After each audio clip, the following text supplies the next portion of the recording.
So, here, I would like to welcome all of you affectionately to this disciple meeting.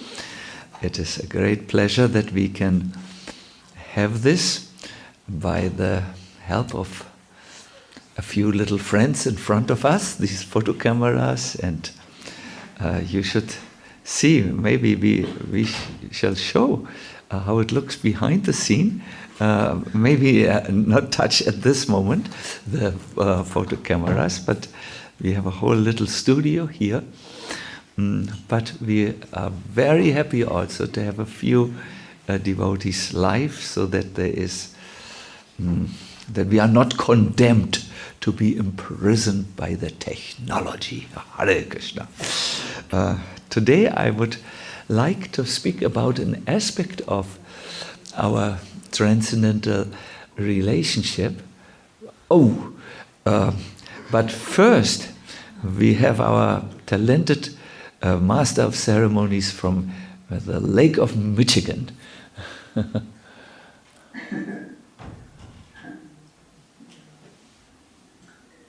Krishna, dear devotees.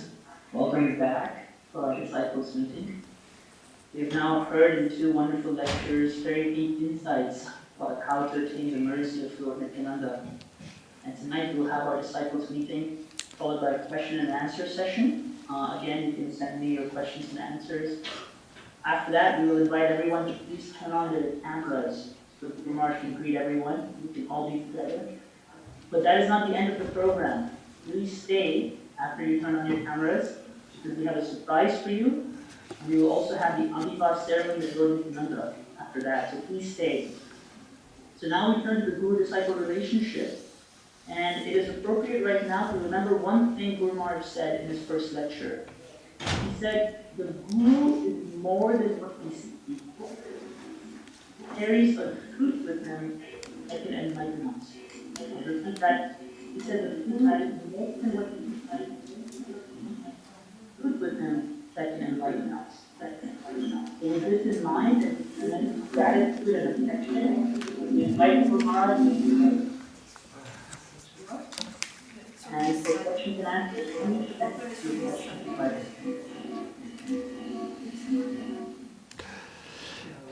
We understood the idea. I hope on the online you could hear Harishyam very clearly. Here in the temple room, we had our imaginative abilities and intuition fully switched on. My dear devotees, my dear disciples, I was inspired to research or look into the subject matter when I met an older devotee who told me something that made me think very deeply. He said, Sacinandana Swami, I have never learned to make good decisions.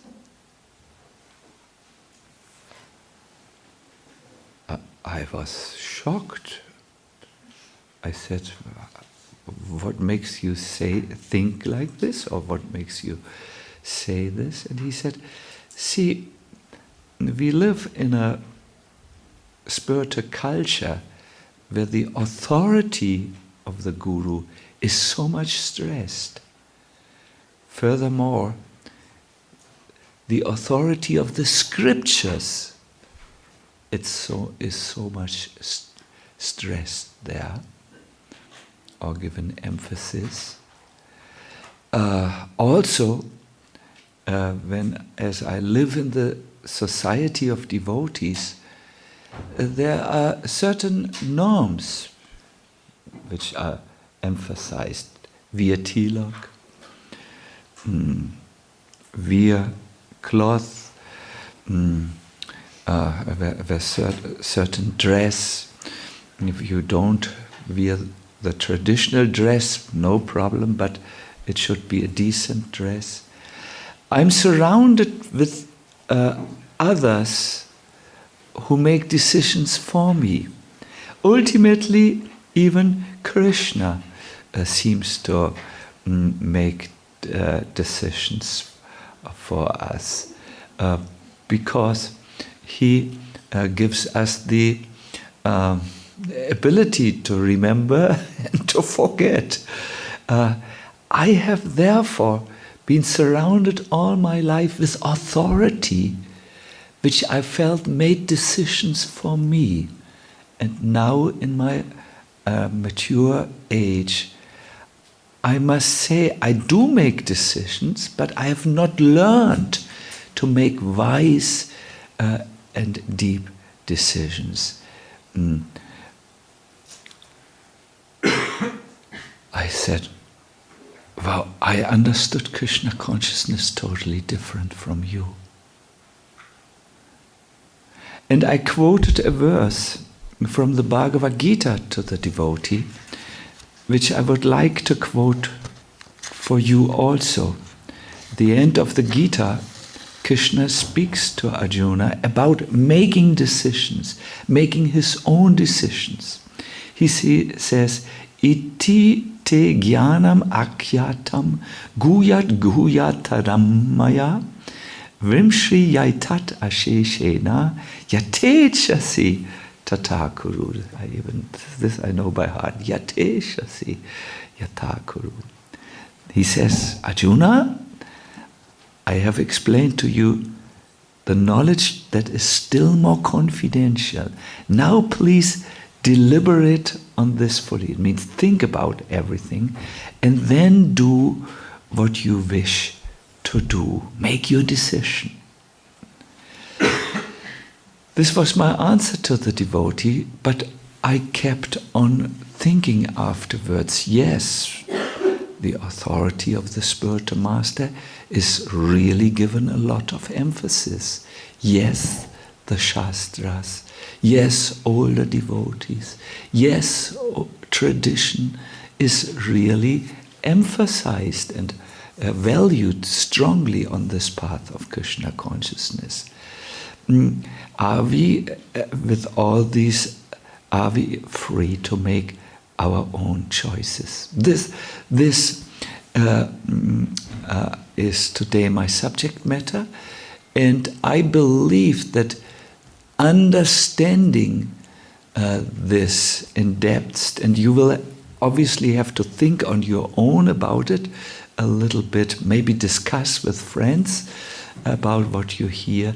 It will take a lot of pressure out of the guru-disciple meeting and will instill or give a lot of relieving freedom and something which we call in German language Eigenständigkeit. It means something like self-reliance to there. Now, first of all, let us start by a general observation. Your life or our life is shaped by the decision which we make. There is a poet, Robert Frost. His parents wanted him to be something like a farmer and so, who would produce wheat and everything what grows on farms. But he became a poet, which they really didn't like. So he wrote a poem by which at least I got to know him. Here it is one of his most famous pieces, and he addresses this point of making decisions in a poetic way. So you will have to think a little poetically for a moment. He says, the road not taken. Two roads diverged in a yellow wood. You know, diverged means one goes left, one goes right. And sorry, I could not travel both.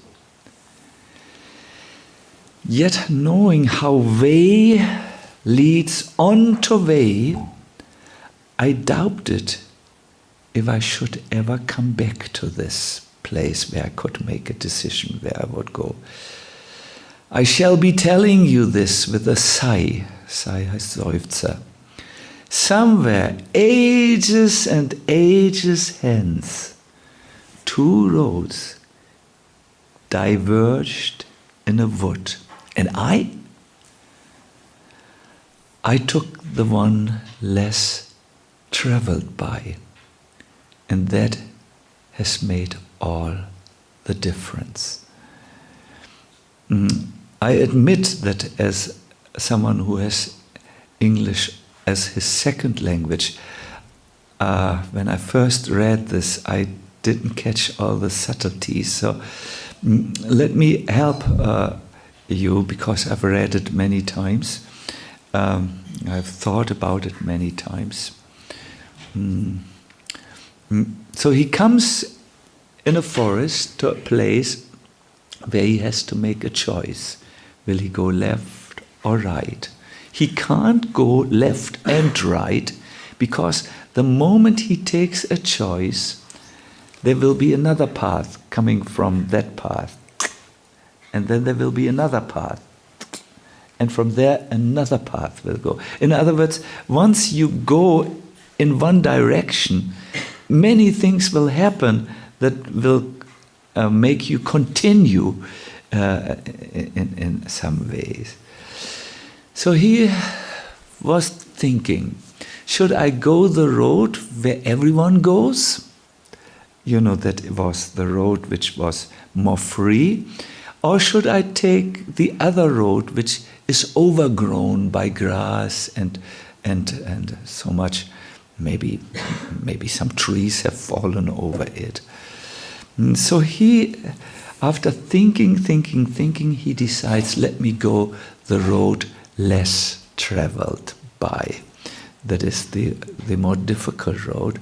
And he says, that has made all the difference in my life. I am now what I am because I did it. Maybe he thought of the confrontational talk when his parents and maybe his village, who were all farmers, got together and heavily told him, you must become a farmer, someone who pushes a pencil over paper. So many people do this. I do it in my free time also, but to live from this, forget it. But he took, nevertheless, the road less traveled by.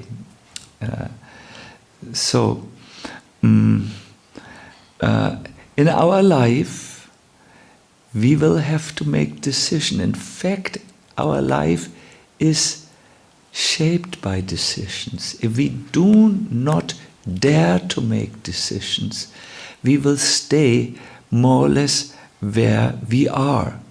And if we make our decisions based on what others recommend us, based on what the group finds at the moment chic and good, we will regret it in the time to come, because we have not taken our authentic path. We have ended somewhere in the middle field, where we could not live everything which is in us, where we could not express all the love which is there in our heart, where we did not dare to take the stand which we felt was necessary to take at a certain time. And you know what will happen? We will find fault, not with us, but we will say, who made me compromise? My guru.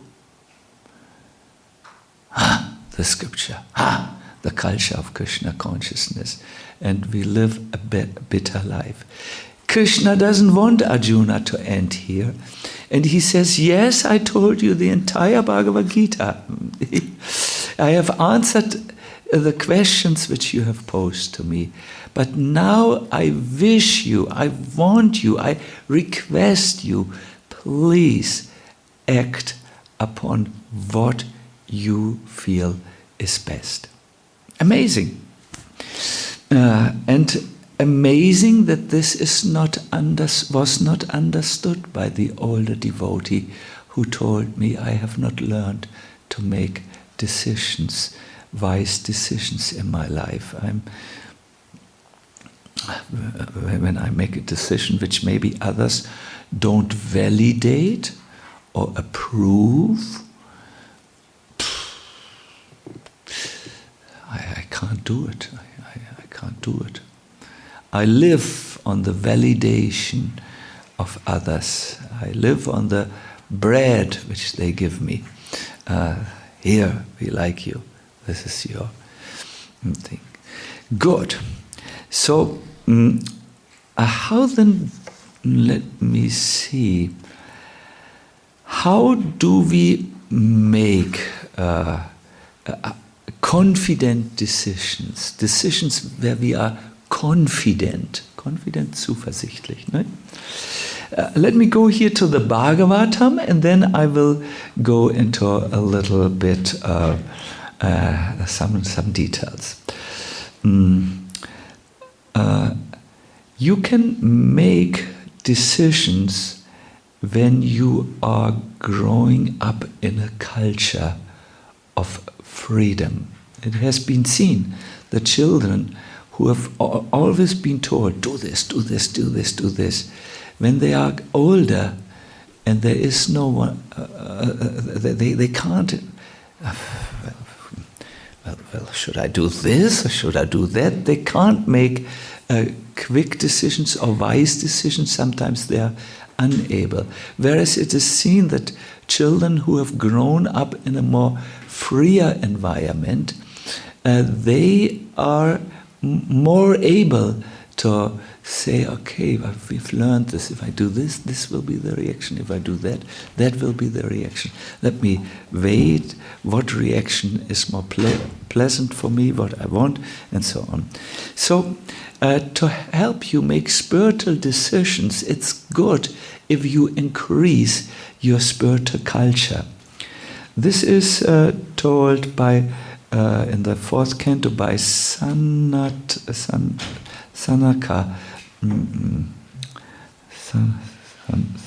Sanatan, one of the four Kumaras. He says, Hare muhustat parakana pura guna bidane navijim banayana bhaktyasya sangha sadasatyanatmani syani gune brahmani chanyasarati.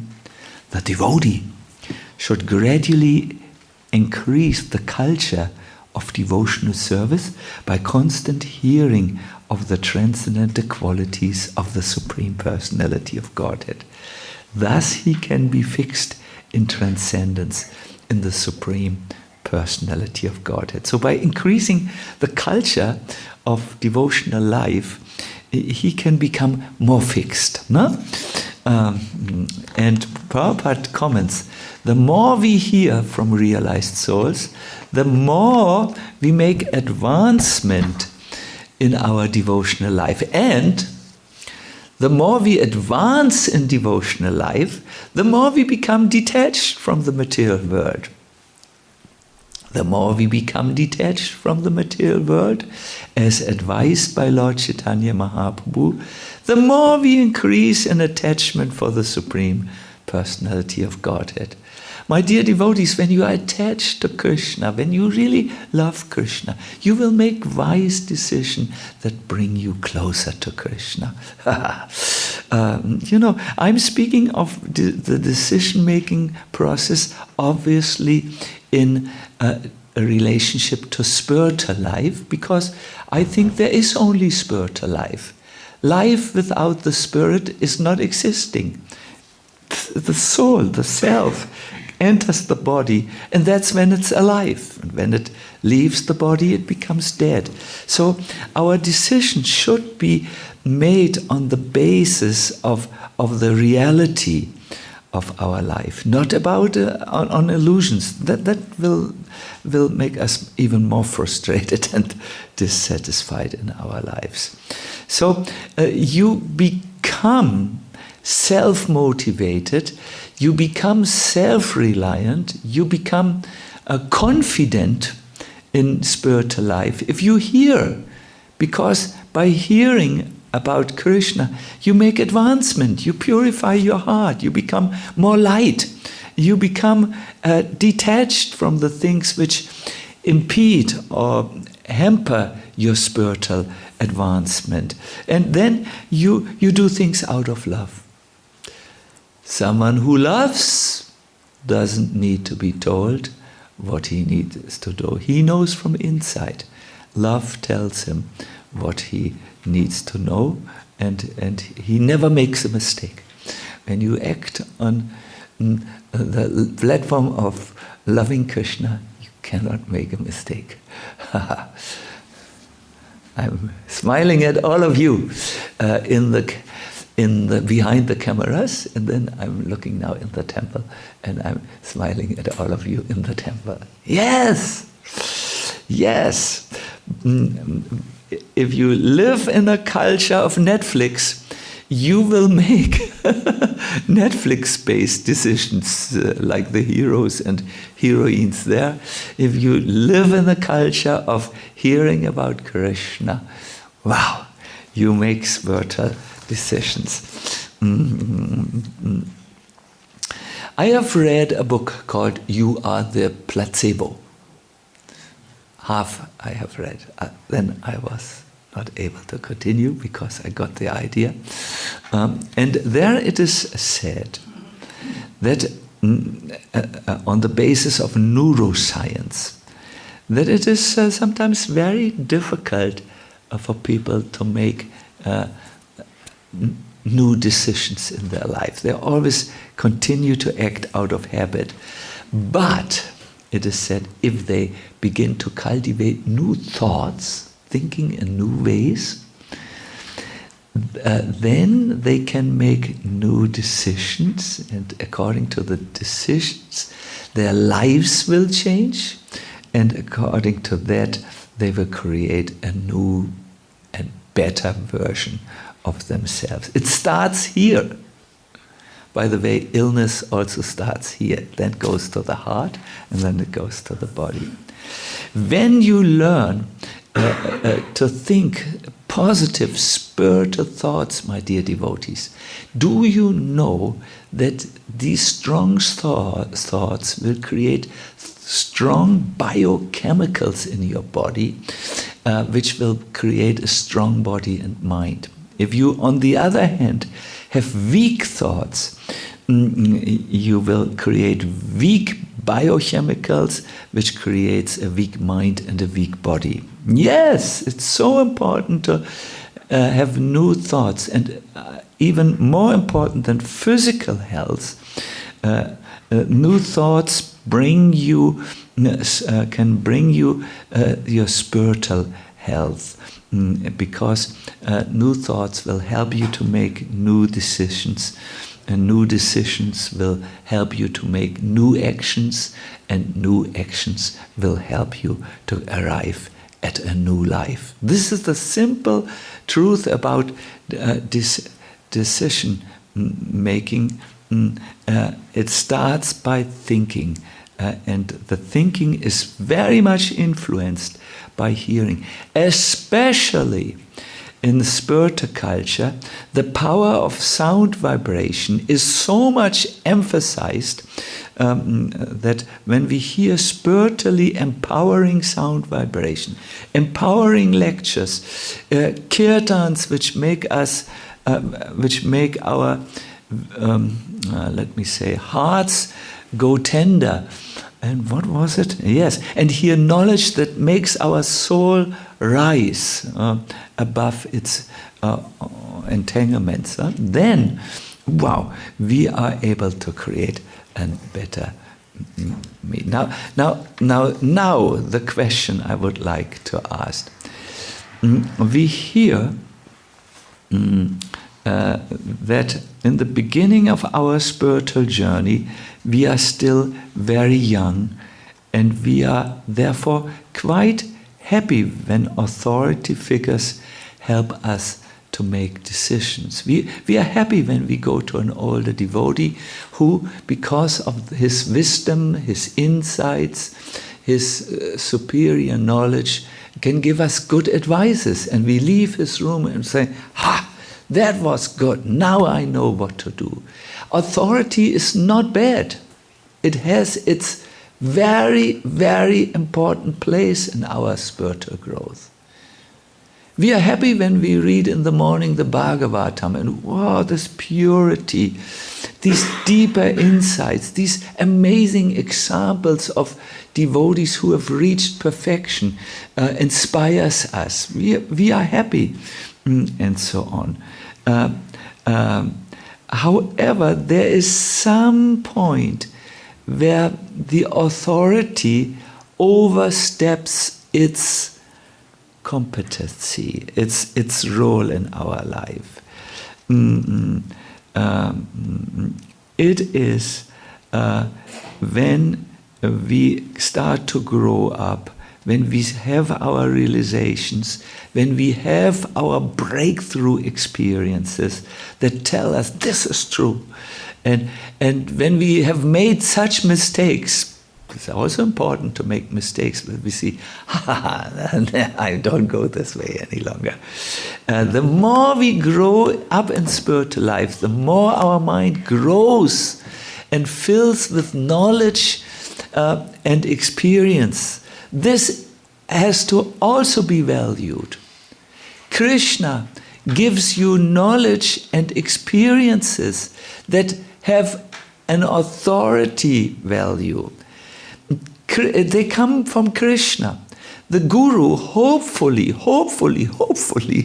has been able to help you to see something. So now you can see on your own. If we don't learn at that time to become self-determined and make our own decisions, we will always be feeling we are not living our own life. The life not lived, we feel. It's a psychological expression, by the way, the unlived life. No? Therefore, spiritual masters are very, very, very, let me say, much encouraged to look at that point when there is something real in their disciples, and then let them fly. I had a discussion with His Holiness Radhanath Maharaj about this, who has a few very, very talented disciples.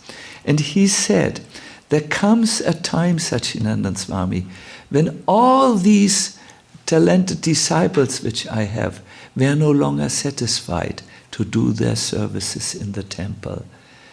And I had to learn that they were yearning for the unlived life. I remember myself, there was one devotee in London called, his name is Ganesyam Priya.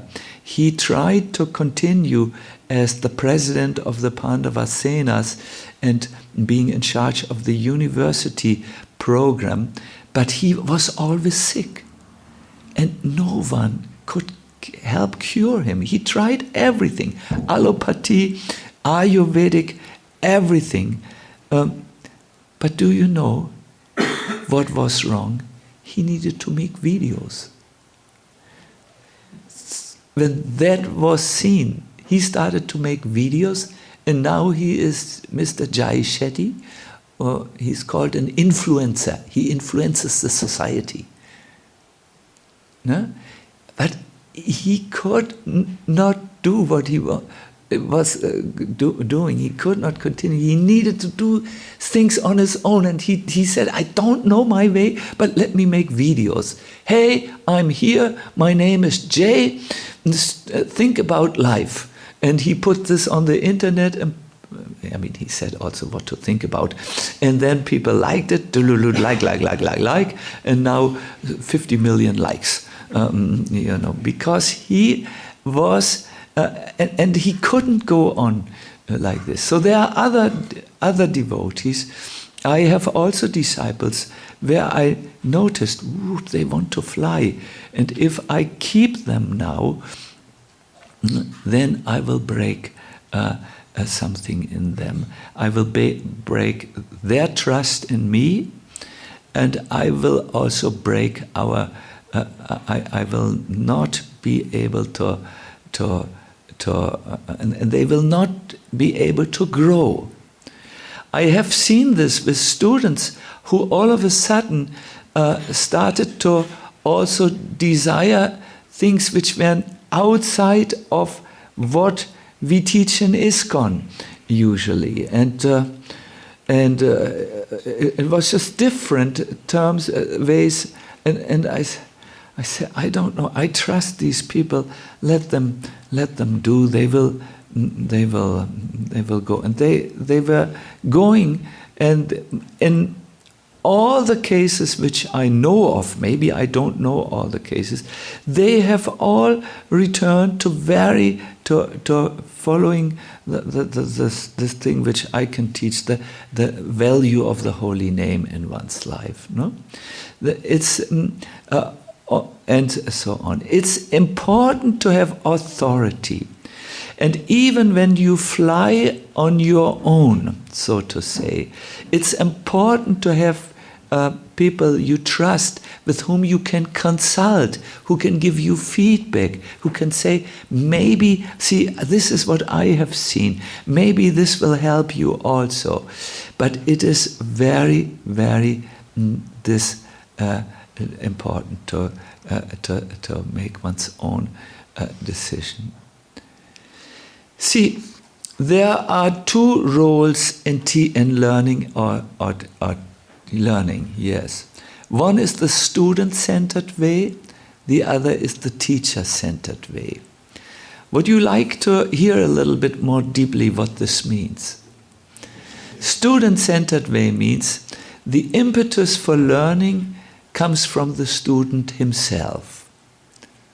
He wants to learn. He wants to understand.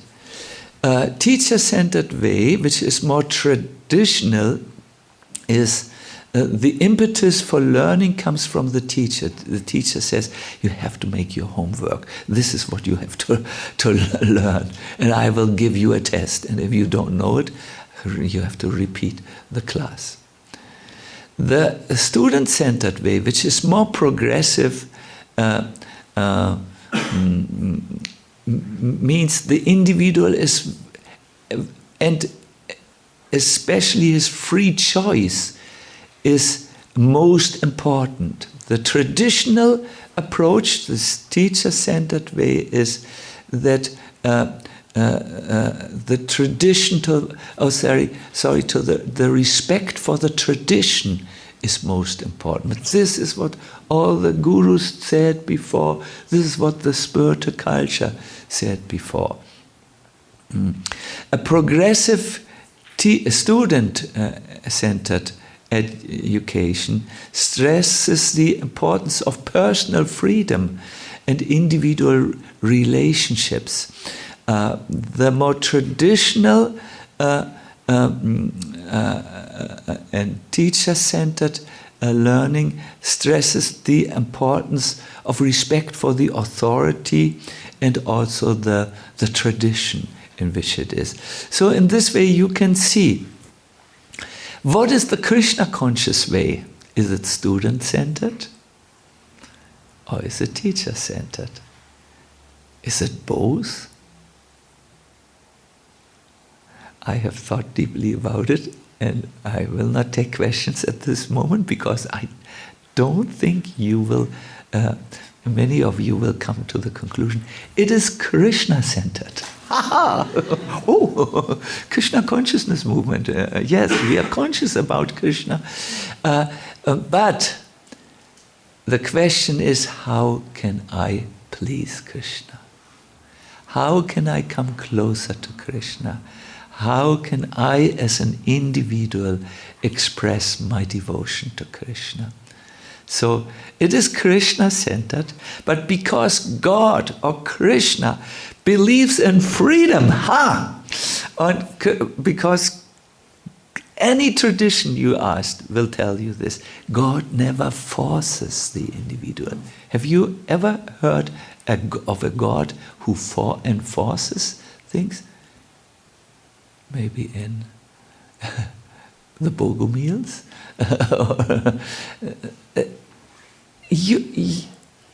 Any bona fide spiritual tradition knows that.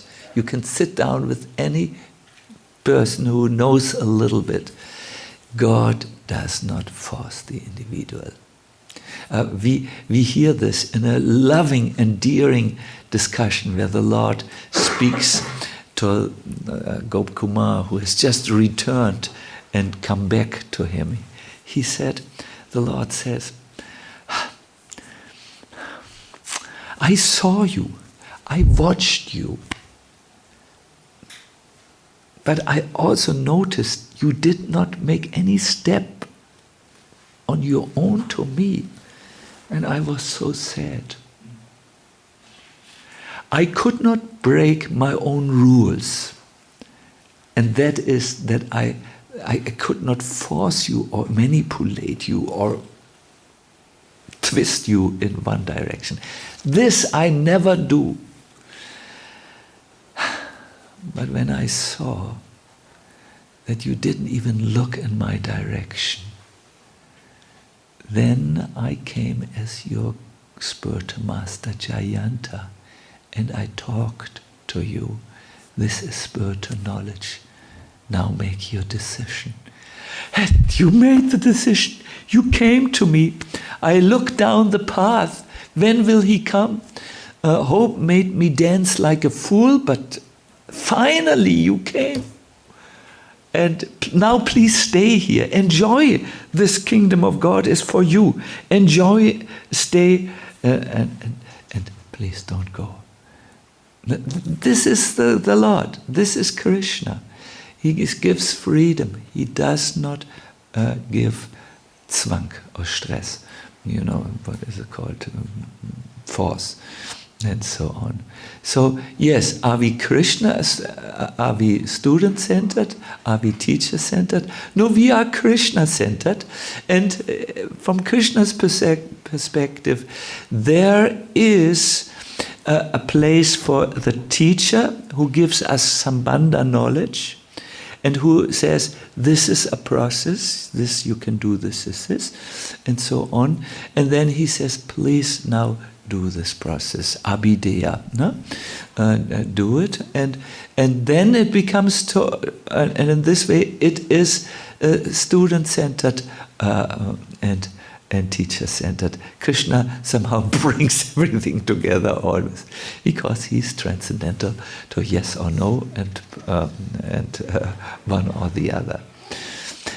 Good.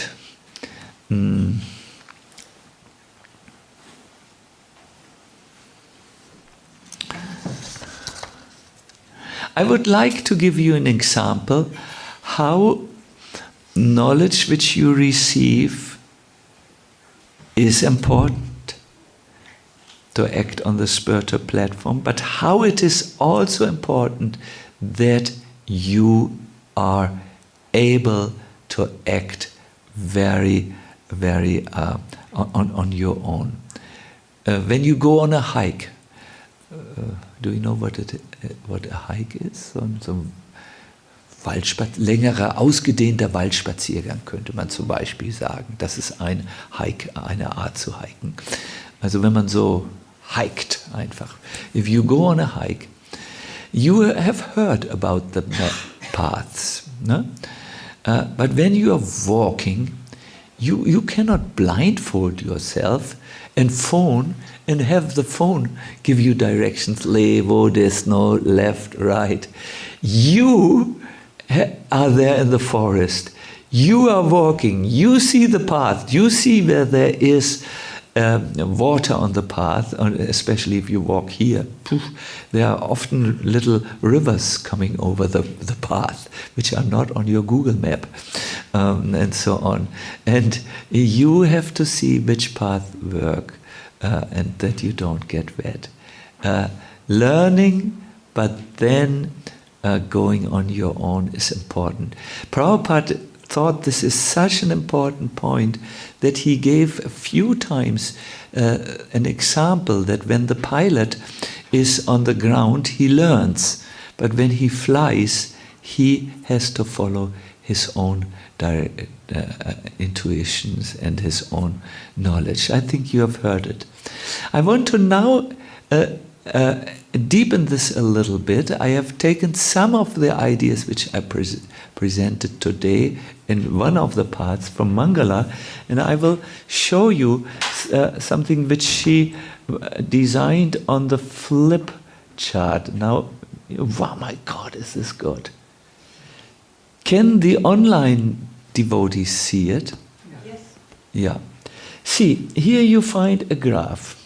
The question is, who gives you permission to do something, to make a decision? You find your inner world. This is with the blue, the yellow color. And if you go down to the graph, you see someone else, the group, the authorities, the scriptures. So let us start from down to up. Someone else tells you what to do. Well, this is from a seminar she did. I think in Krishna consciousness, no one sells you a decision. Let's jump over this. Someone else asks and decides for you. Do you do this now? You do that now. You discuss with others and you agree together, okay, this is the common consensus, I will also do. You asked for advice, you seek support, and in this way your own decision making becomes narrower and narrower and less, okay? You don't give yourself permission.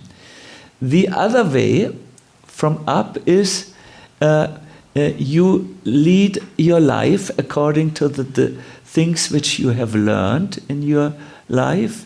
You may at times inform someone, you seek support, you ask for advice, and so on. You do all this, but the major part, the place from where you come, the biggest thing is your inner world. You act from there. Whereas in the example which we used first, the main place of a person who is green here, on the green thing, is someone else makes the decision. See that broad thing there? The group makes the decisions, the authority make the decision. Such a person will be frustrated in his life. Because he has not lived his own life. He has lived the life of someone else. I always say, if my dhoti is dirty and I wash Govinda's dhoti, then his dhoti is clean, but my dhoti remains dirty. I have to wash my own dhoti to have a clean dhoti. In the same way, you have to live your own life to be purified in your heart. This is the idea of this graph. I just wanted to, or graphicon, I just wanted to see it. I will leave you now with a thought. What do you feel you need in your life to make wise decisions on your own in Krishna consciousness?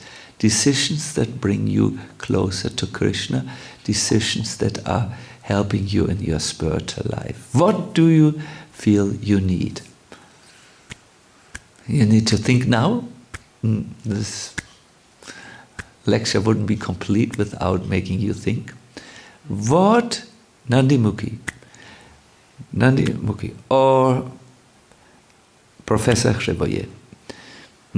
What do you think would help you to make your own very powerful, it doesn't need to be very powerful, but encouraging, strengthening decisions? Don't answer because you need to discuss this amongst yourself.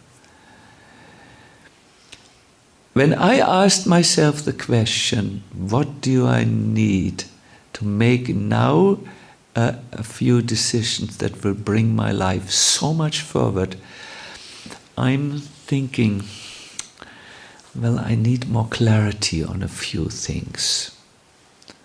I need to discuss with a few people and then decide how much I will give myself into the projects which I do with the people together. So I need more clarity. An answer which I always find is I need to make my head a little clear.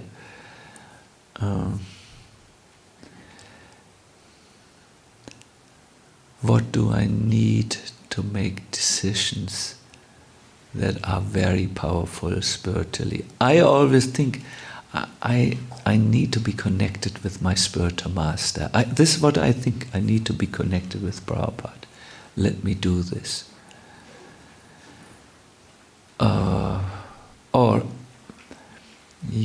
I think I need some support. I need some good people around me whom I know and who know me, with whom I can discuss things.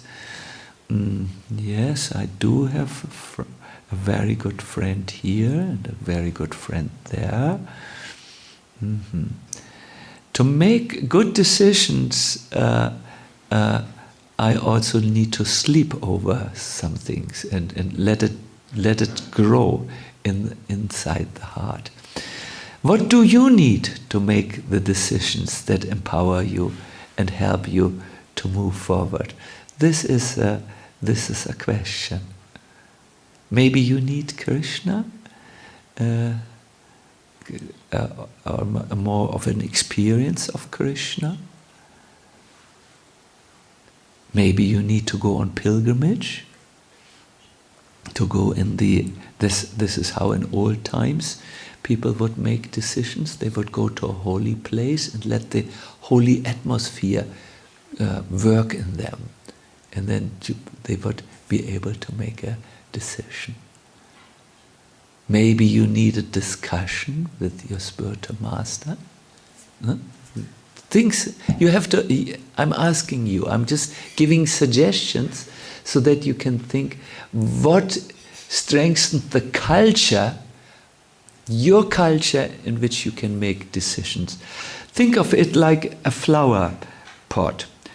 When the culture, when we say Kultur, right? The Bodenkultur, the earth culture, is good, then the flower can grow very nicely. There need to be nice minerals, there need to be nice, maybe a drop of Ganga water, nice music around the flower pot, good air, enough sun, and then the flower can grow like anything. Decisions take place in a culture. Some take place, unfortunately, in a weak culture, weak thoughts, or just bound thoughts, where someone is not free, where he's just so attached to one point of view that he cannot see the beauty of other points of views. No? Good decisions need a good culture, and to strengthen this, I think the guru-disciple relationship is meant for that, to supply a culture for the individual, knowledge, encouragement, love even, inspiration so that Yip, the individual devotee, can grow very nicely and not stay stagnant where he or she is. Good. Now I will look at the time.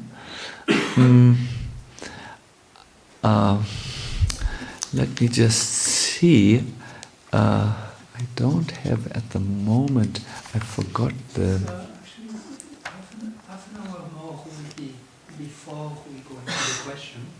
But maybe a little break could also be put in between. Maybe we do a little break. I thought also of 10 minutes. You can think in the break. Don't just talk Prajalpa. There's, by the way, a good app now, Prajalpa Couch, available. Yes, ISKCON is everything. Try to remain in the space. And I said it sarcastically. I didn't say it that we should download necessary. I don't even know if there is such a. I'm thinking in ISKCON there is Prajalpa going on. I don't know of any specific recommendation where to. So think a little bit about it. Then we will come back again in 10 minutes, right?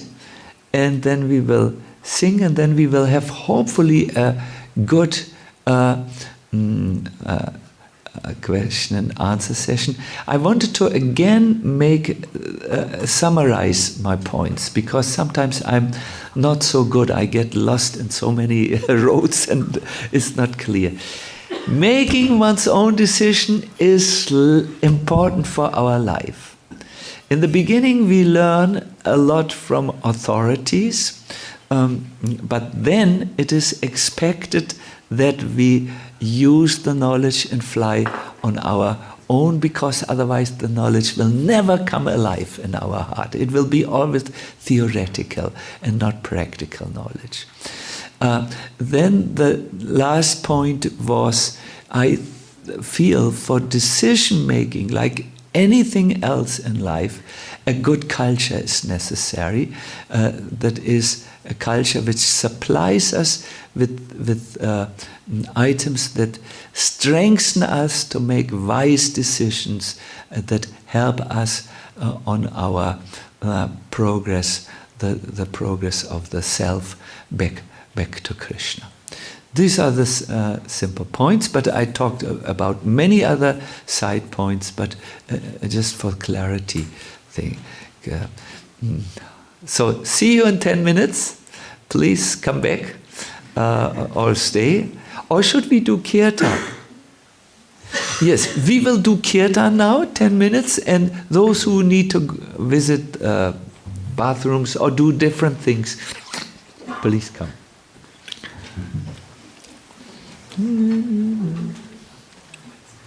Krishna. Schön, dass ihr es geschafft habt.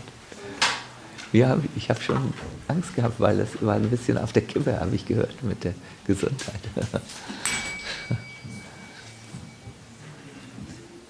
What melody?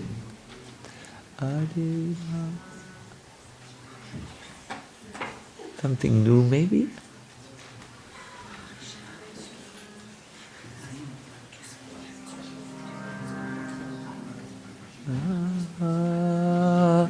Hare. Yeah? Hare Krishna.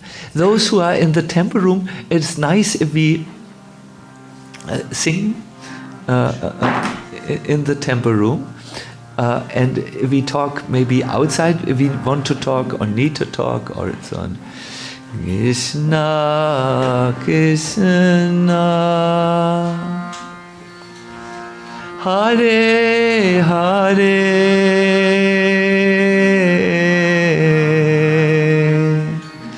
Hare Rama, Hare Rama,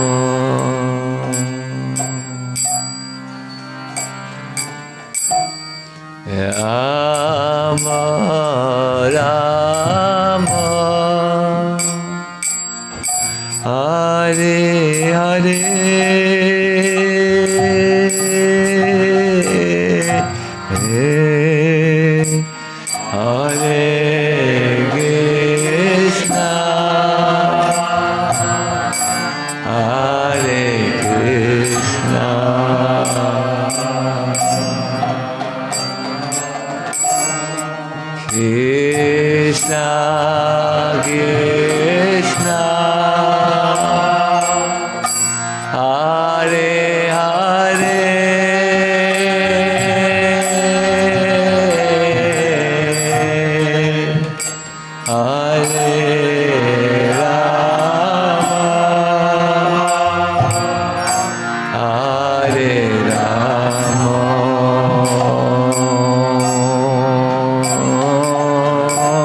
My dear devotees, I want to tell you a little secret which I'm applying.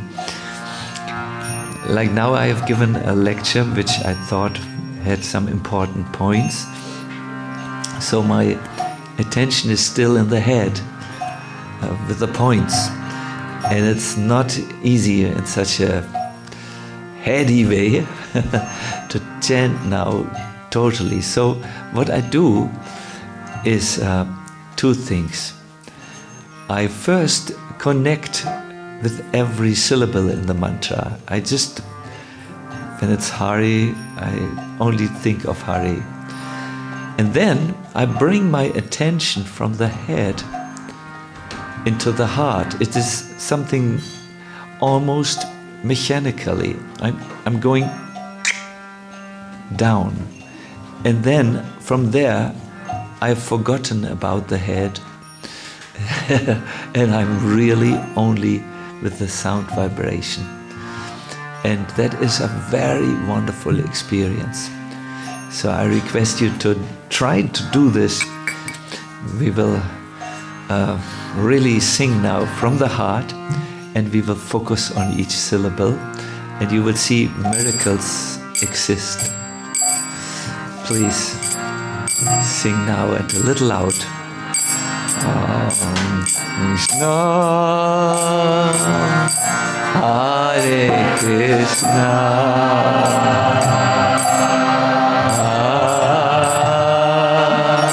Krishna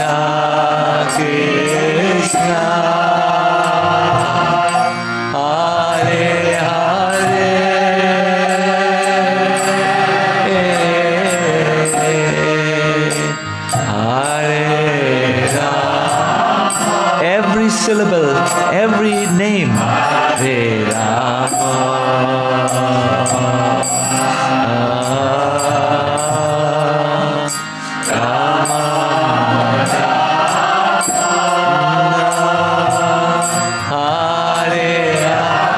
One more time, please, everybody, and go to your heart now. Hare Krishna, Hare Krishna,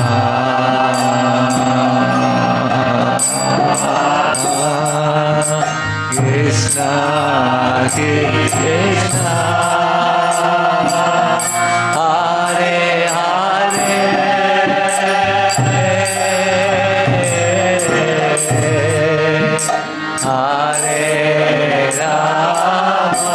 Hare Rama,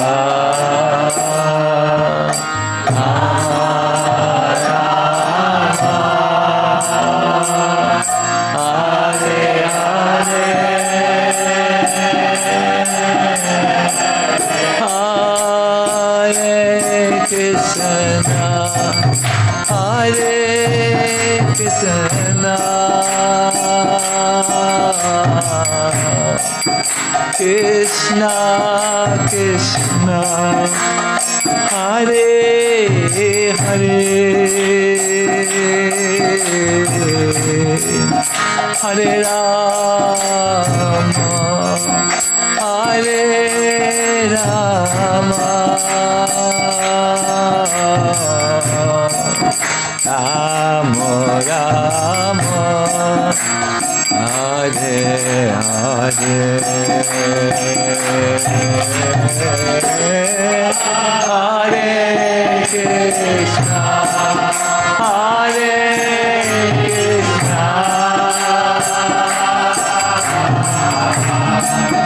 Krishna Krishna,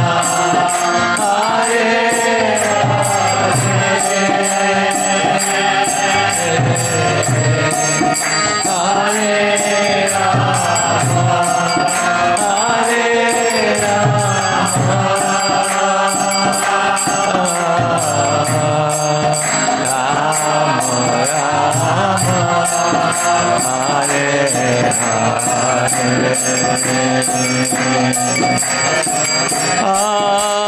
Hare Krishna, Hare Krishna,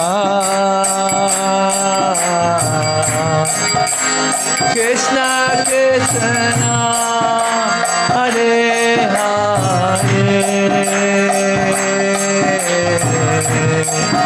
Hare Rama, Hare Rama, Rama Rama, Hare Hare, Hare Krishna, Hare Krishna, Krishna Krishna, Hare Hare, Hare Rama, Hare Rama, Rama Rama, Hare Hare, Hare Krishna, Hare Krishna, Krishna Krishna, Hare Hare, Hare Rama, Hare Rama, Rama Rama, Hare Hare, Hare Krishna, Hare Krishna, Krishna Krishna, Hare Hare,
Hare Hare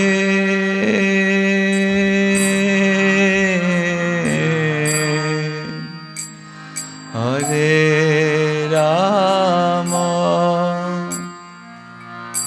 Hare Rama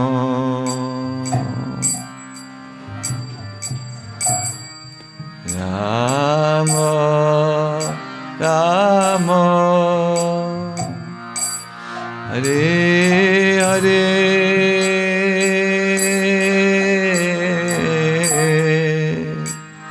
Hare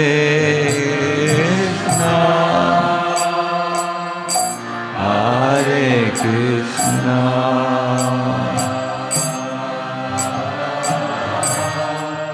Krishna Krishna Hare Hare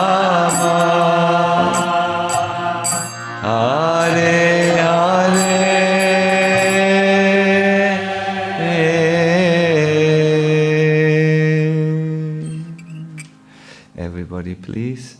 Hare Krishna Hare Krishna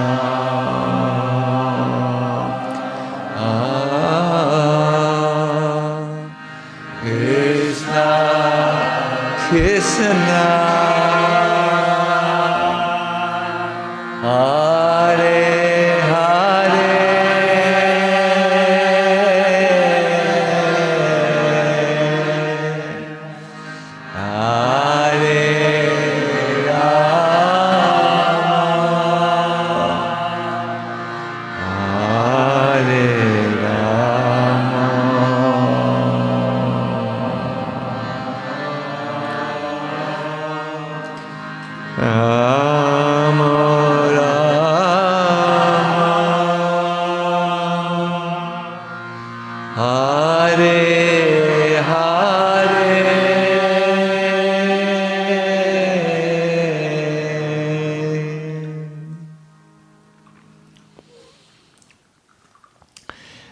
So, Hare Krishna.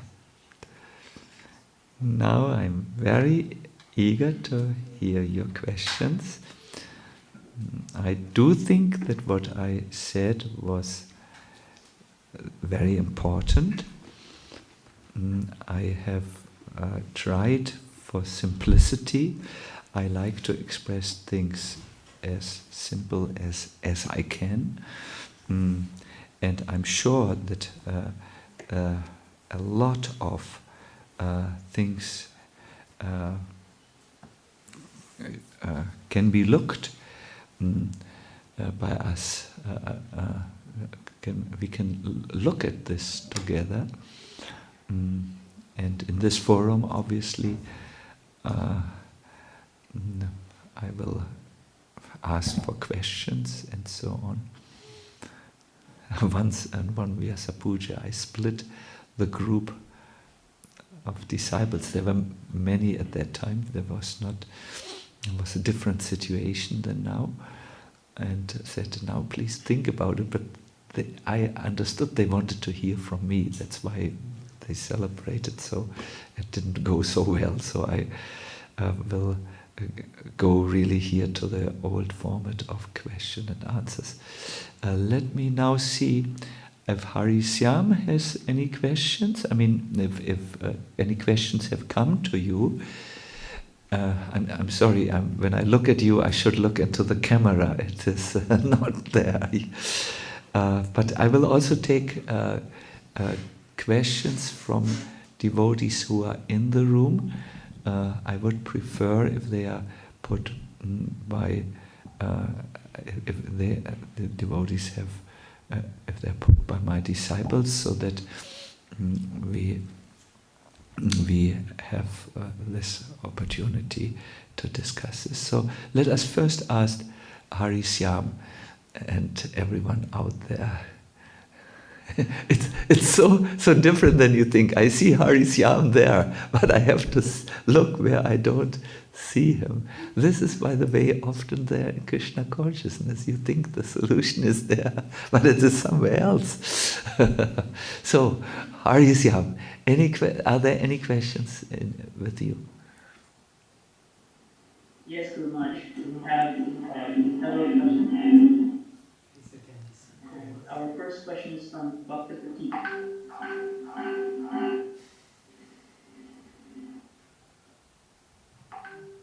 Krishna Maharaj.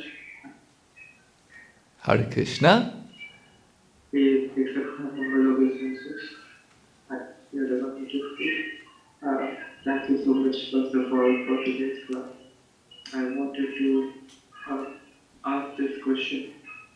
When we are we often get to take decisions when we are in middle of confusion, and when we try to be of some devotee, we often get more confused because of we see in Shastra that there is confirmation to various things, and in opposition to that there is also confirmation to other things like paradox. So my question was that when we ask devotees or when we hear from them, they answer or reply according to their moods and their understanding of Krishna consciousness philosophy, which is sometimes conflicting, and also sometimes what they are advising or suggesting us is conflicting with what we understand from Krishna consciousness. So how do we resolve this and take a step towards Krishna in a way that we can go towards it faster? Because what I have seen is that either way, whichever decision we take in, if we want to be Krishna conscious, Krishna helps us, but sometimes material conditions put it in impediment. So how do we resolve conflicting understanding of Krishna consciousness and take decisions? This question is asked by a Bhakta who is at the beginning of his spiritual life, where he requires the authorities to tell him clearly what to do. the disciple meeting was on a different point, but I will nevertheless try to answer this question. When there are conflicting statements, also sometimes paradoxical statements in the scripture, it obviously requires the light of clarity. There's confusion, there's haziness, and it is usually said it is dangerous to act when you are confused. At that time, I would see that you come to a clear understanding, and then only act. Let me. This is a very simple answer. I know. See, what we think is paradoxical is maybe only different perspectives on the same truth. You cannot explain everything, especially not spiritual things, with only this is right and A is right and B is wrong. It's not that simple, and therefore there are various perspectives, and you have to allow them to exist simultaneously. But when it comes to acting, you need, of course, to follow one path. If you can't just jump all the time from things. I would like to give a little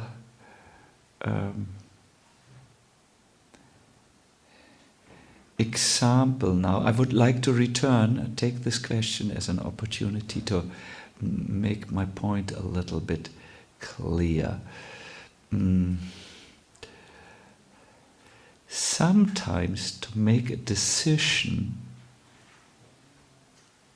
you do need to do sometimes this and sometimes that, because the circumstances have changed. I'm reminded of what Bhujan Prabhu told about. He was once on a walk with Srila Prabhupada, and it was early in the morning, and they were in New York, and it was a very, very broad street. I think some of you have been in New York. You know these streets are sometimes, it seems to be 50 meters broad. So, to help passengers to cross the street, the state has made something like traffic lights, because when you go, it helps to stop the traffic, and it gives you the sign when you can go. So, but early in the morning at 4 o'clock, in the old times, everyone used to sleep. Nowadays, people don't sleep. They are very much awake. So Bhujan was wondering, what if Prabhupada, now if we come to a traffic light, the street is absolutely clear, there is no need for a car to, there's no need to stop, but the traffic light shows red. What will Prabhupada do? Prabhupada went with everyone to the street. He looked, he saw it was red, he looked left and right, and he of course walked over the street when it was red, because it were different circumstances. He acted against the authority of the state. Wow! Could there be situations in life where there is red, but the circumstances require green from you? At that time you need to make a decision.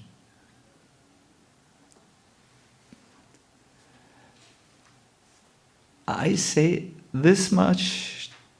You can put a lot of subjects into this, but I feel it is very important to know when to make decisions, and sometimes say green when the whole world says red.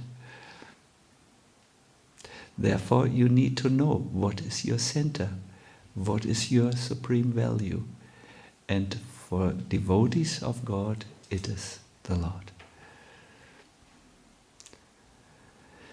Good. So now comes the next question. Oh, sorry, I see you there, but I should. I did not do a social network, or what is it called, internet preaching for 1 month. I fasted for 1 month. Now I'm totally bewildered. And Govinda, you should tell me, because I never look at the cameras. I need to look at the cameras and simultaneously at you somehow. So, next question. The next question is from Radha Kripa. Radha Kripa, would you like to ask your question? Yes. Okay. Yes. Okay. Hare Krishna Guru Maharaj. Hare Krishna, Radha Kripa. Thank you so much for everything. So, I can only hope that I'm asking a question that might be relevant also for others, and it's the question that somehow connects what you spoke about this morning and what you spoke now. Yeah. So, what you said, our life is the result of our decisions. I can only assume that our decisions are ultimately the result of our desires.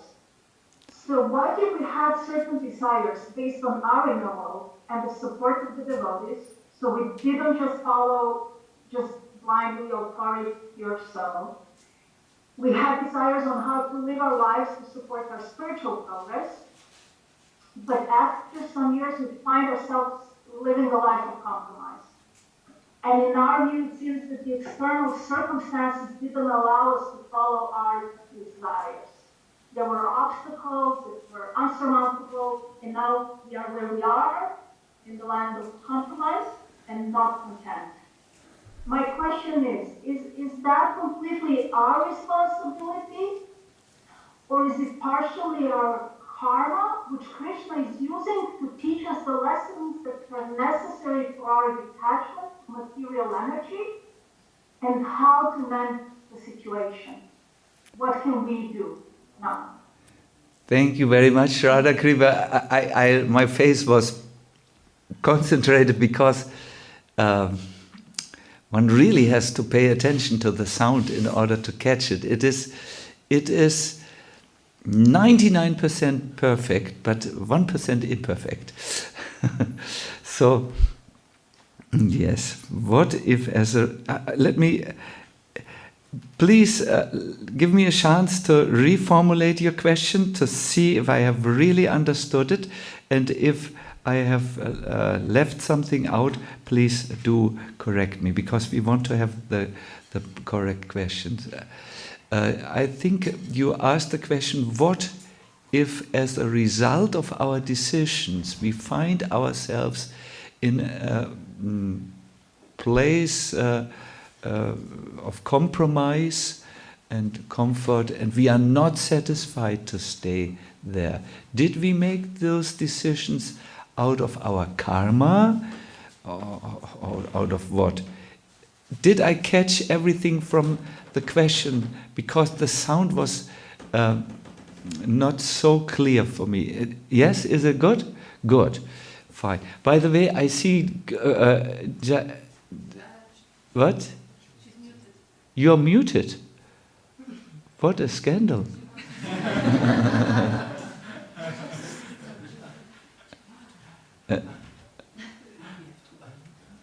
Maybe you unmuted yourself? Or? She can unmute herself. She cannot unmute her. She can. She is unmuted, but somehow there's no sound coming. We hear no sound, but we see your gestures. They are extremely impressive.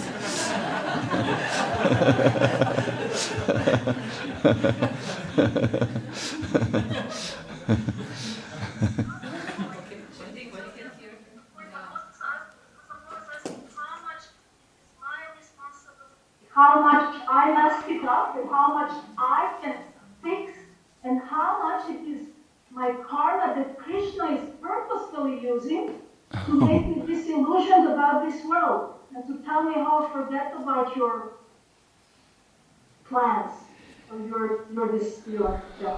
Oh, this is not an easy question, Radha Kripa.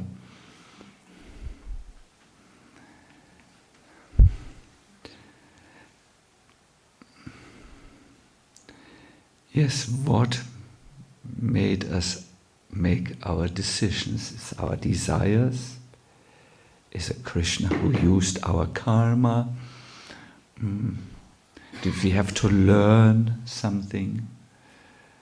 And what is about the world and all the influences of the world? Radha Kripa, there are two approaches in helping someone in coaching. You will see, I will answer your question, but I want to help us to look at this from the mega perspective. One is the more Freudian approach, where we look in the past. What happened? What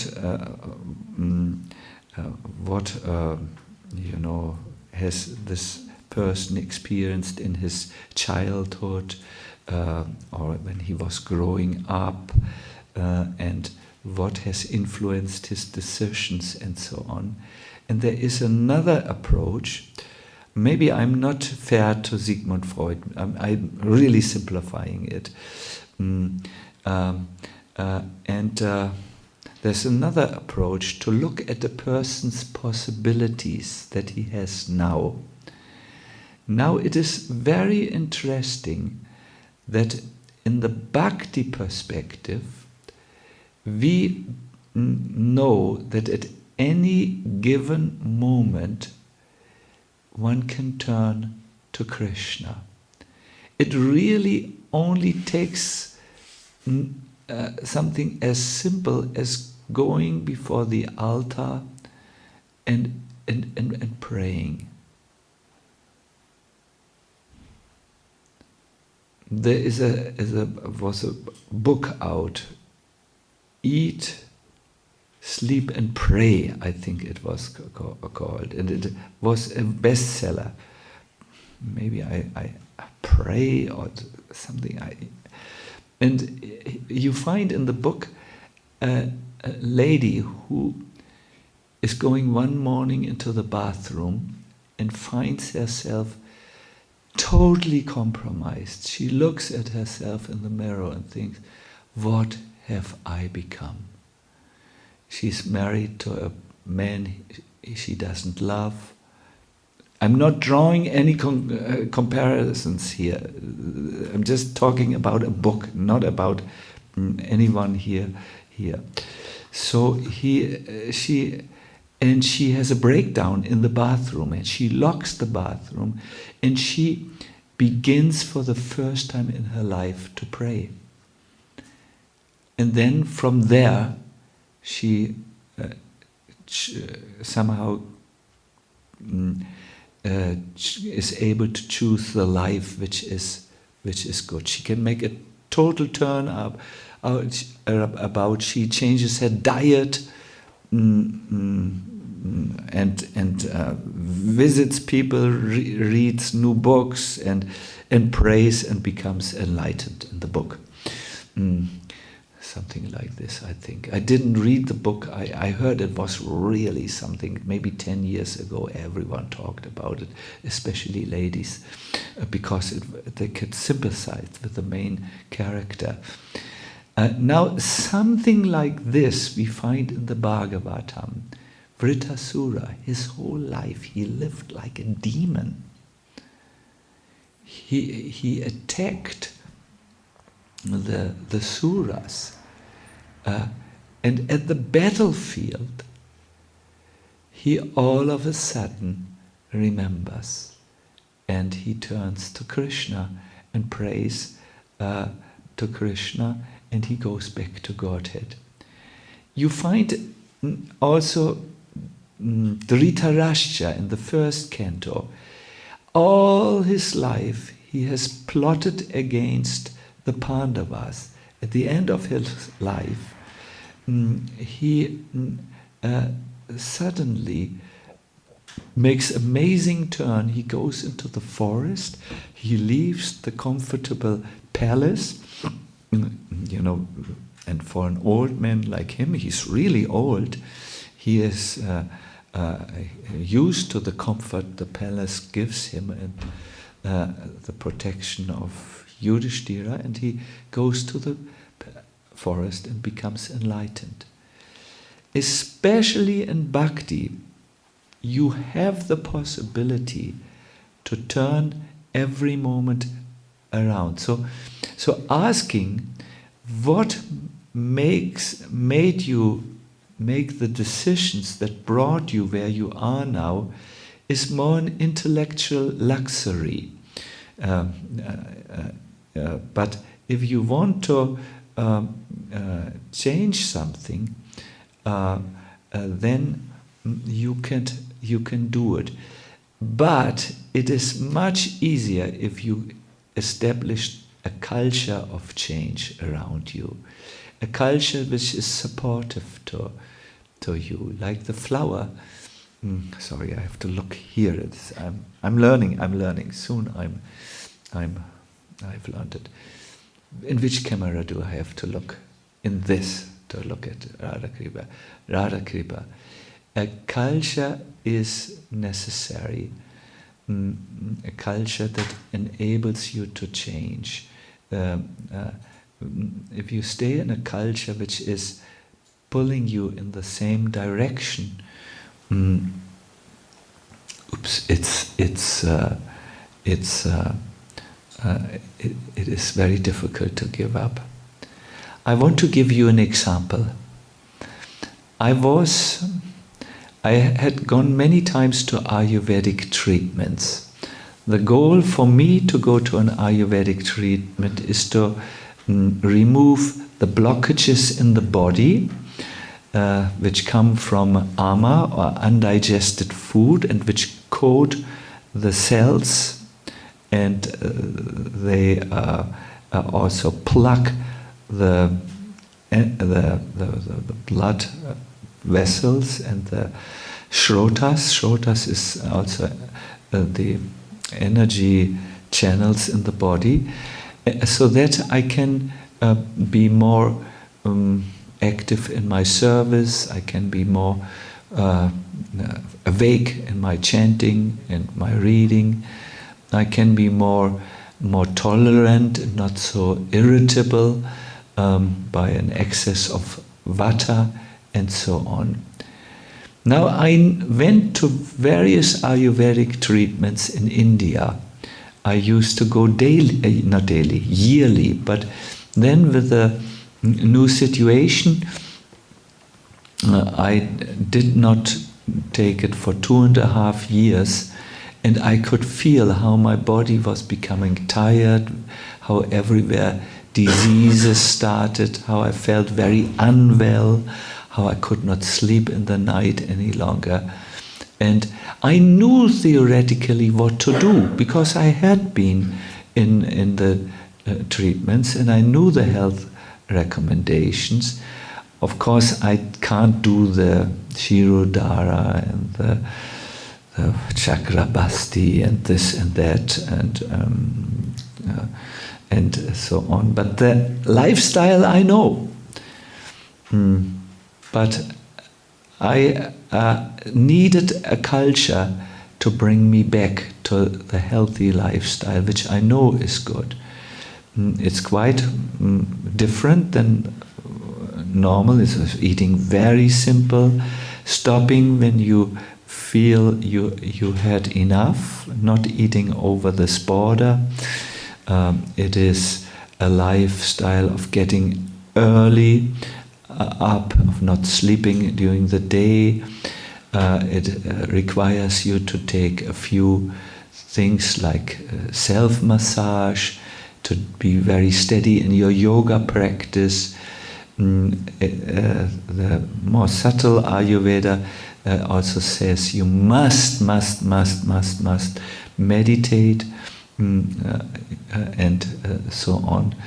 mm, or chant meditatively, and so on.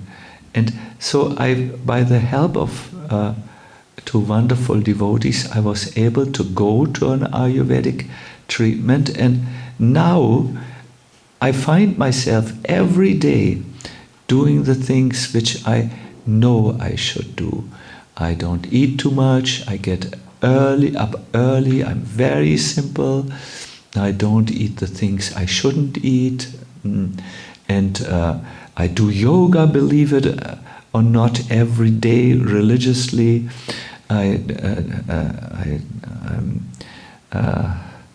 And I still need to integrate a few more practices, but I'm almost there. But I needed to learn this in a culture. I needed in the hospital, in an Ayurvedic hospital. I needed to not learn it. I needed to go in the culture so that I get something like a jump start again. So in spiritual life, it is sometimes important to do this. You know what to do, just like I knew what to do. Not to, so many things not to do and so many things to do, but I just simply lacked the strength to do it. And I felt almost helpless. I felt a victim. But I have learned in life, never accept the victim role, because it's never true. It's only our mind, our weak mind, which tells us we are a victim. We are a soul, we are part of God, we are eternally full of knowledge and full of bliss. But we may need a culture that encourages us so that we can break these weak habits, I would call them, in both in thought.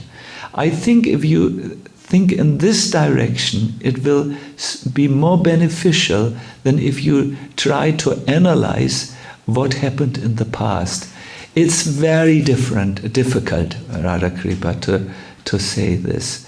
Really, the mixture of what is karma, what is your free will, what is the astrological influence at a certain time, what are the influence of the environment, what is the sum total of the material influence on the soul, and where the soul is there in all of this with a little free will to decide. I think no one can say this for sure. They can give some hints, maybe some suggestions. Look here, look there, but better focus on what brings you to where you wish to come.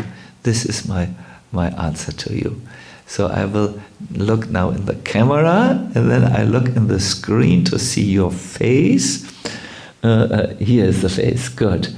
Jai Gopal, I see you also. How is your Mridanga playing? Not so practiced these days, isn't it? Oh,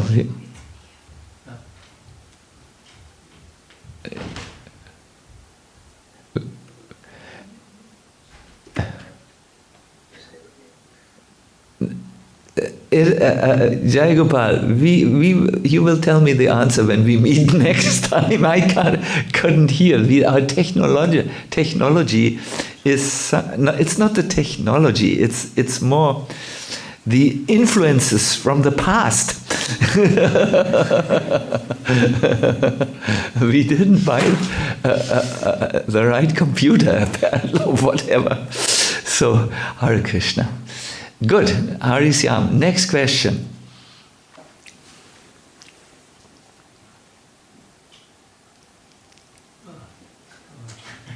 Wonderful question. She says, what advice would you offer for those who are just becoming aware that they have wings and will be learning to fly? What advice do you have for those who are just becoming aware that they have wings and that they wish to fly. I do understand this language very well. I speak the same language of poetical expression. Thank you.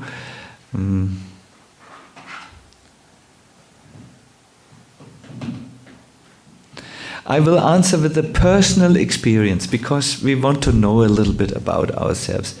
See, I love Vrindavan very much. And I need Vrindavan very much. So, because of the situation of the present world situation, I couldn't come, and there was also no visa for me to go. There are visas, but I need to keep a consistent visa record for the future. So I was also fearing that this year, last year, 21, I would not be able to go to Vrindavan, and I was sure I wouldn't go, and I made already alternative plans to spend the month of Kartik. But then Shrimati Radharani, I can only see it like this, made a miracle. I got this one extremely rare visa which allowed me to go, and which was consistent to my being a monk and all this. And I went to Vrindavan, and I think I have described it in one of the disciple meetings. It was really overwhelming. I came right from the airport to the Mangal Artik of Radha Shyam Sundar, and I found myself still a little bit dizzy from all this traveling before the deities of Radha Shyam Sundar, and somehow they invited me into darshan. It was not that I was seeing them; they were seeing me, and they made it known that they saw me. And I can only say I felt my wings, which had been almost cut from not going to, having such strong spiritual realizations, I felt them grow again, and I spent the most wonderful Kartik months in Vrindavan where I received many signs and invitations from Radha and Krishna to move forward.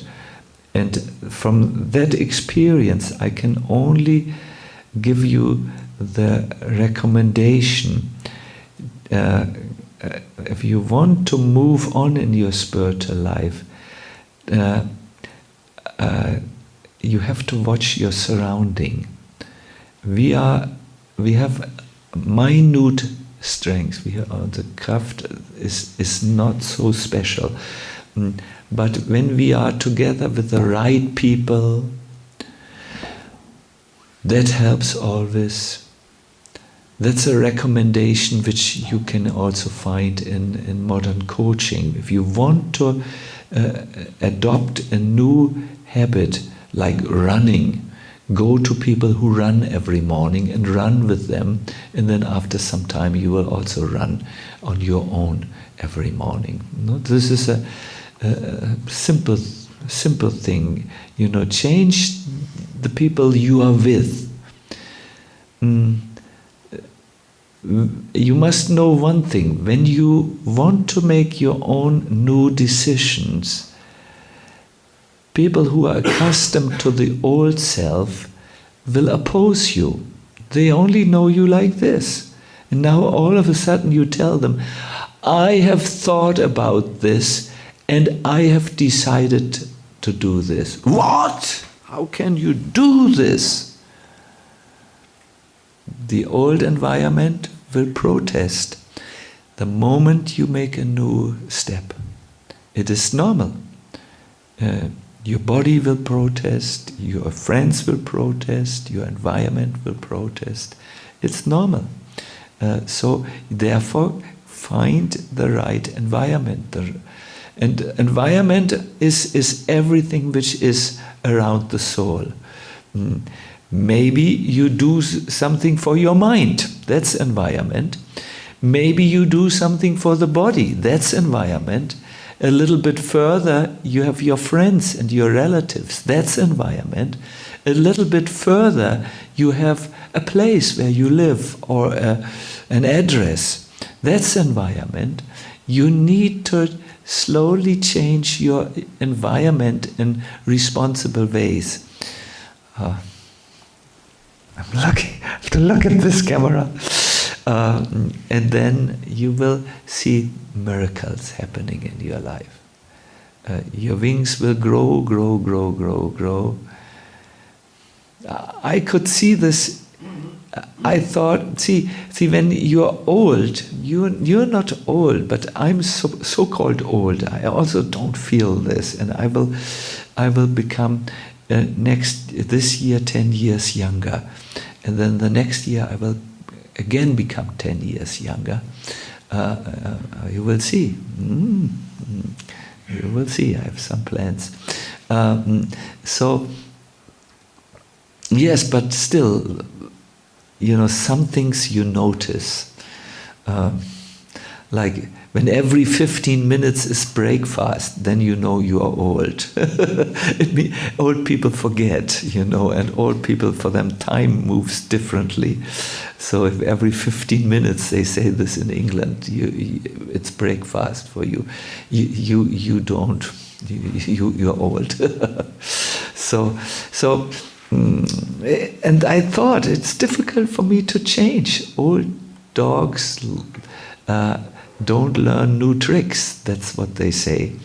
But no, when I went to Vrindavan, I was very different. And I'm still thinking about it. I'm still profiting from it, and I'm still meditating about the gifts which the Lord gave me. Yes. This is my long answer for a short question. Hare Krishna. So, Arisyam, is there another question? We have many wonderful more questions online, Gurumar, so you can decide when you want to switch to the questions in the temple room.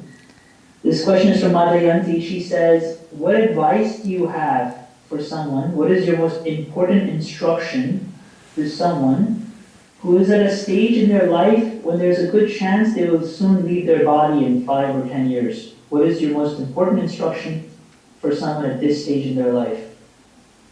Wonderful. And by the way, the sound was absolutely clear.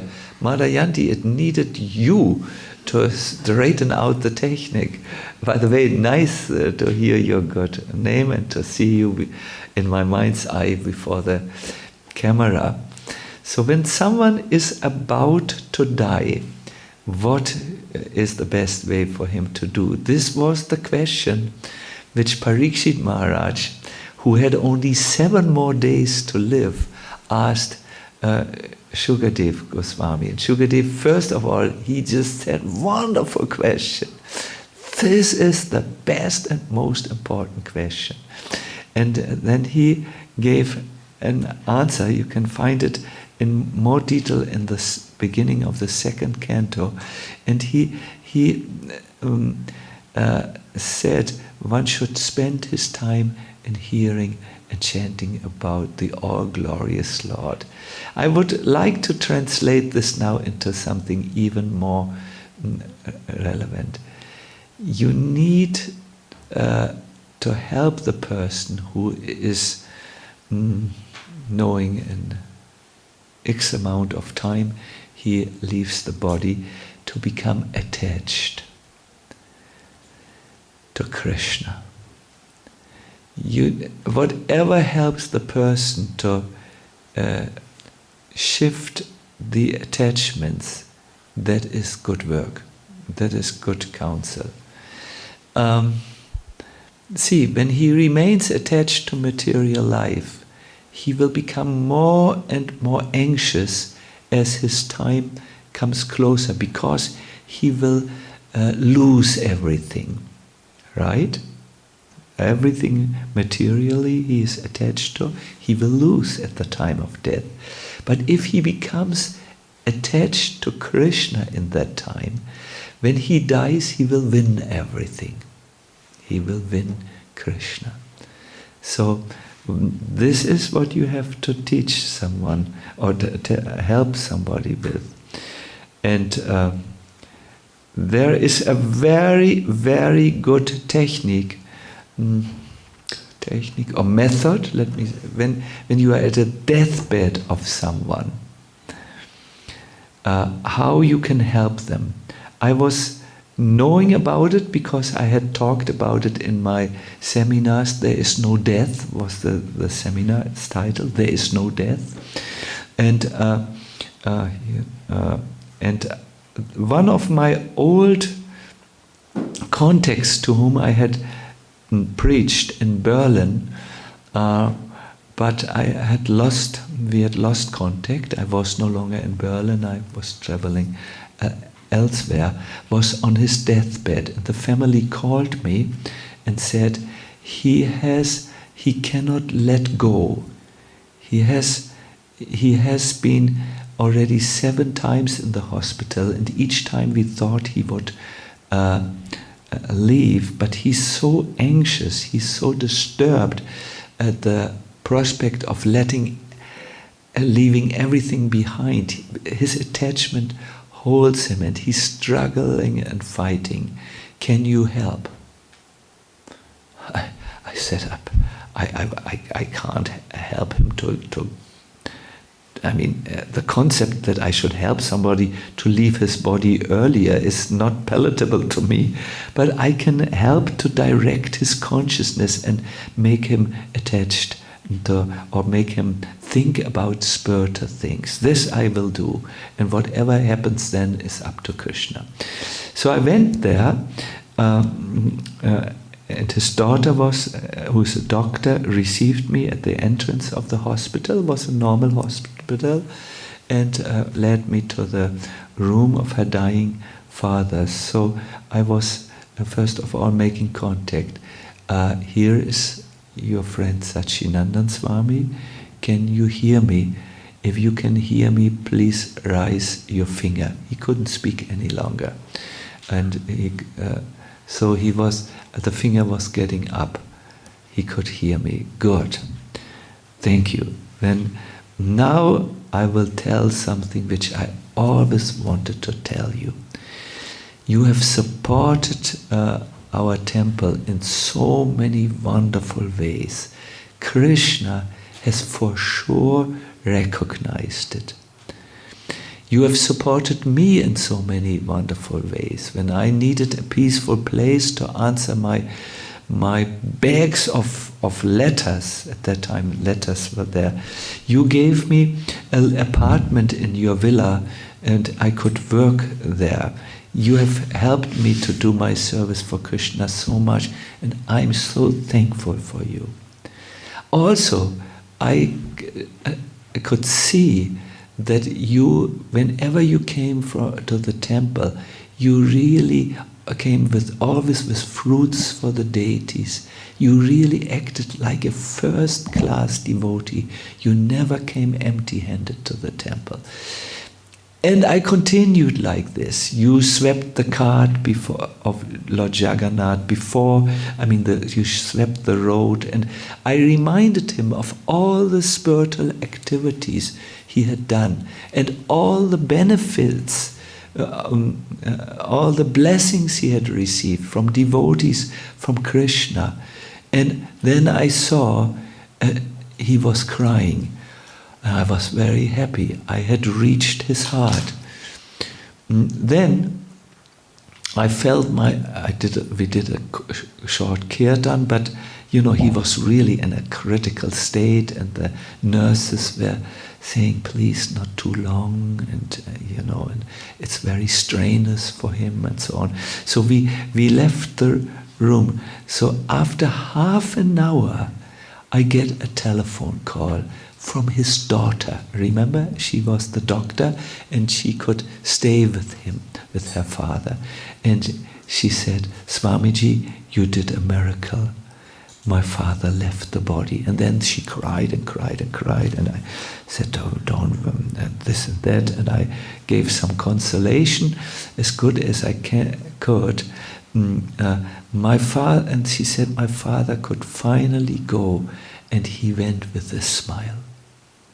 I thought, successful counseling, So you have to do the same, Marayanti, to people who are dying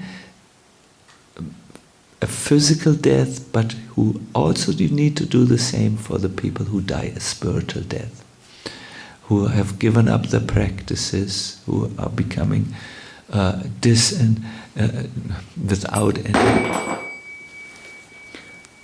Oh, sorry. Who have no spiritual strength any longer left in them, who are hopeless, and so on.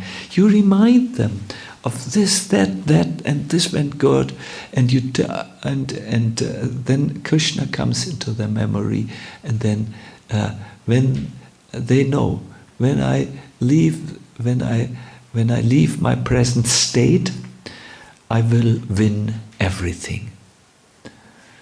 Krishna.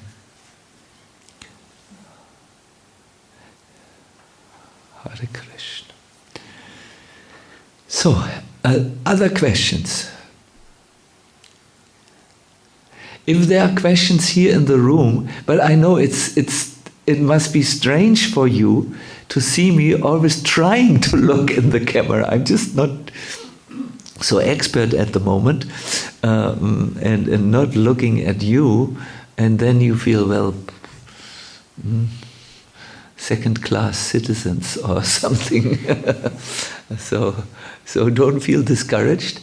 Any questions here in the room? Gora Hari has a question. I'm not sure if it's a good question, but I'll make a try.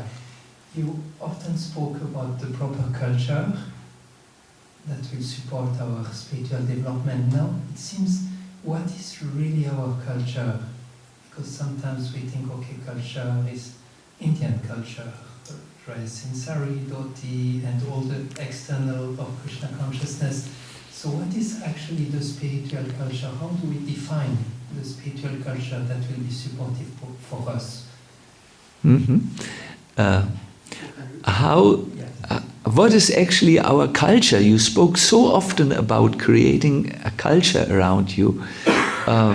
Is it dhoti? Is it sari? Is it tilak? Is it all the way the way we speak? Haribol, Haribol, or nowadays Hari Hari, and Neuropean that make it brief, and so on. So the Latin word cultura, from where I took this, is that which, actually no, it's a Sanskrit word. The Sanskrit word Sanskriti is the culture, is that which nourishes a person. I don't think your cloth nourishes you, it nourishes your ego. Look at my dhoti, I mean, this is a dhoti which you can present to the world, or look at my new bindi, that really shows my taste in life. It is external, it does have it has advantage, it is sattvic clothing, it should be.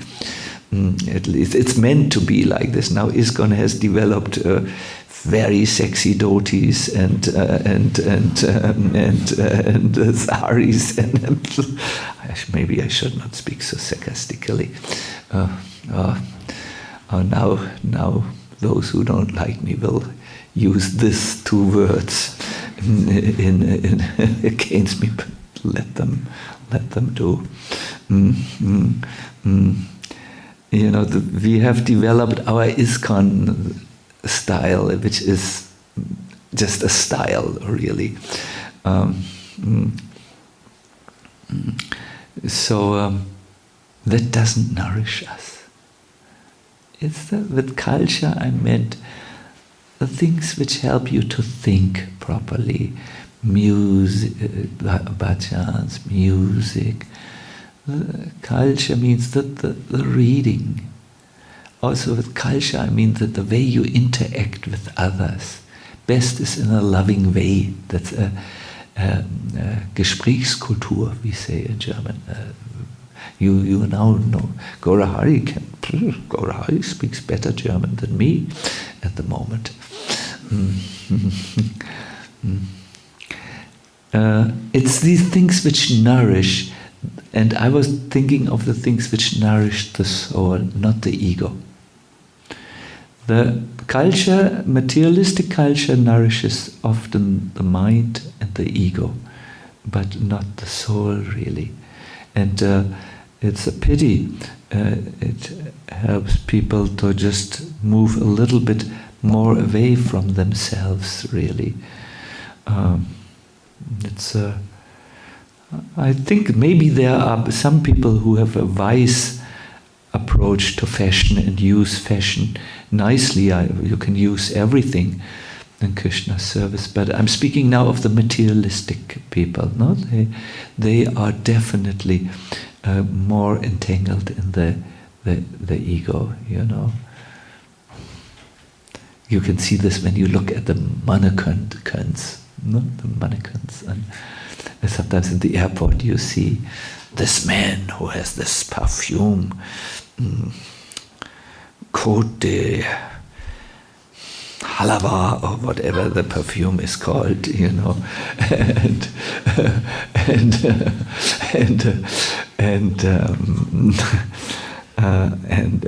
he looks really. You think, poor person who talked to you, so that you have to look like this. What did they do to you?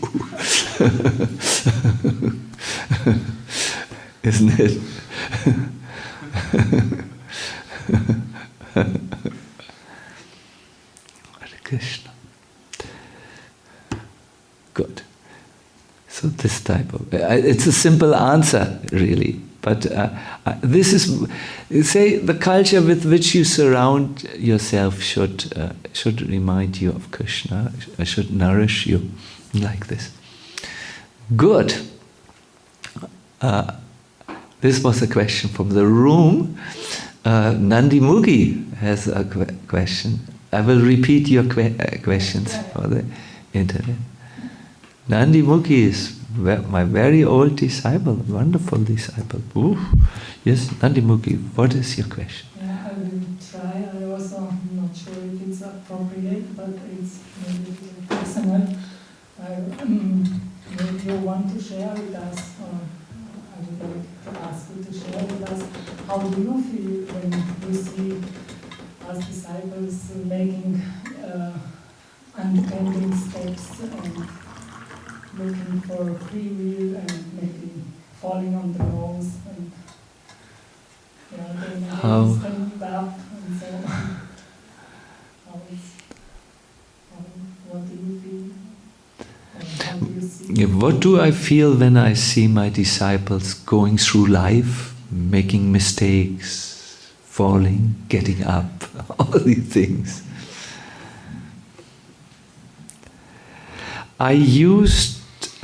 I have changed. In the beginning, I was surprised. I was surprised when the first disciple came and said, Guru Maharaj, I think I need to marry. I thought, what? I thought I had taught everyone to be happy in brahmachari life. And I was really, it was new, you know, I was what is called a teenager guru, when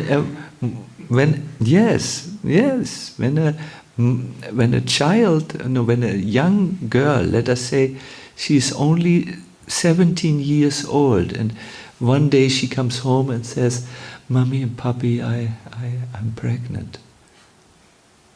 This happens, teenage, and then she gives birth to the child, and she comes to them, "Mommy, what do I do now?" She's screaming. And Mommy says, like this, and keep it moving, and gives all the tips which the mommy knows, from experience. And but the teenage mama doesn't know anything. She's very young, very unexperienced. So I was a teenage guru. It came out of the sky, and yes, people had requested me when I was preaching if I could be their guru, and I said no. But then I remembered Prabhupada had told me I should be a guru. He's told me in my face, and there was a need, and then I did it. But I needed to learn, and I can say I tried always my best, but my best was teenage best, So as I grew up, as the time went by, as I learned and watched my disciples, I could see they are very much like me, struggling to know, making mistakes, and just like I do not appreciate if someone judges me, I'm just learning, I'm learning from life and spiritual life. I should not judge the disciples, and that changed everything. The old disciples were totally surprised to see the new Sacinandana Swami. Yes, totally surprised, because I used to be this, that, do this. I've changed that. I think I became, so when I see people going through life, when I see also disciples going away from me or making a distance, I think maybe they need this on their spiritual path. But I will keep on praying from the distance for their welfare, and I will send them good wishes and so on. And I wait when they. I know there will be a time when they will, when this period is over. It's like the puberty. You have two daughters. You might have seen when they come into the puberty, it's always different than what you think or what you say. It is, by the way, in the very early childhood, I began to understand that also. We have a little girl, Anandini, in our community. She has now gone to join Mandali in Mayapur for better playing. So there was a time, I think she was 1.5 years or 2 years old. Everything you would come close, you would try to give her something, she would say, "No! Anandini, we know each other. No! No! Well, I know your name, you know my name, no? No! Is everything no? You are a kindergarten person, but your children are maybe not that small, isn't it? You have seen that also. It comes like rebellion. Whatever it is, I'm against it. They have it in this age, and they have it when they are 40 years old. It's a human thing, And then, I don't know, you know better, you are first class children educator, but I only know to love them anyways, and to not push yourself into their life, but wait until they come with something serious again. So, like this. Simple. So I had to learn. You have to, if you are a guru, you have to sometimes do one thing and say one thing. You sometimes need to also put the borders. This is wrong. I'm not going to enter this game any longer. Come back when you are serious. You have to do that, but this is what you say with tears in your eyes. Inside you say, oh, I wish you well. I know it is. I also had a rebellious phase in relationship to my spiritual master. And so on. I will nevertheless pray for you. Yeah. Krishna. So now, where are we? It is getting. I think. Harisham, is it all right if we come here to an end because time is also there? Or what do you think? Absolutely. So, Guru Maharaj, according to the schedule, we have 7 more minutes for questions and answers. Good. And then we have a cameras on moment where you can greet Wow. and all the world. Then I can turn around. We can take one more question. Yes. Yes. Take one more question. Yes. Online or from the temple room, whatever you prefer, Guru Maharaj. Online. Online. Oh, sorry. I cannot hear you. Online. Okay. Did you understand? Then we ask the question from Bhakti Matthias. He says, I wish to be more dependent on Krishna in decision making, but how can I come there naturally so that Krishna shows me the way to the right decision? I want to be more dependent on Krishna when I make my decisions, but how can I get there naturally so that Krishna helps me to make the right decision? You know, Matthias, the Brijbasis have a very, very practical approach to spirituality. Very practical.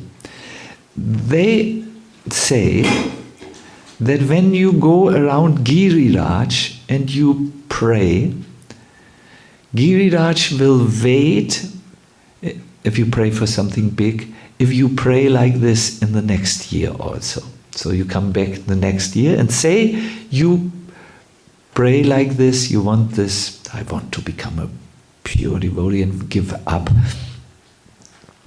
an unhealthy habit, for instance.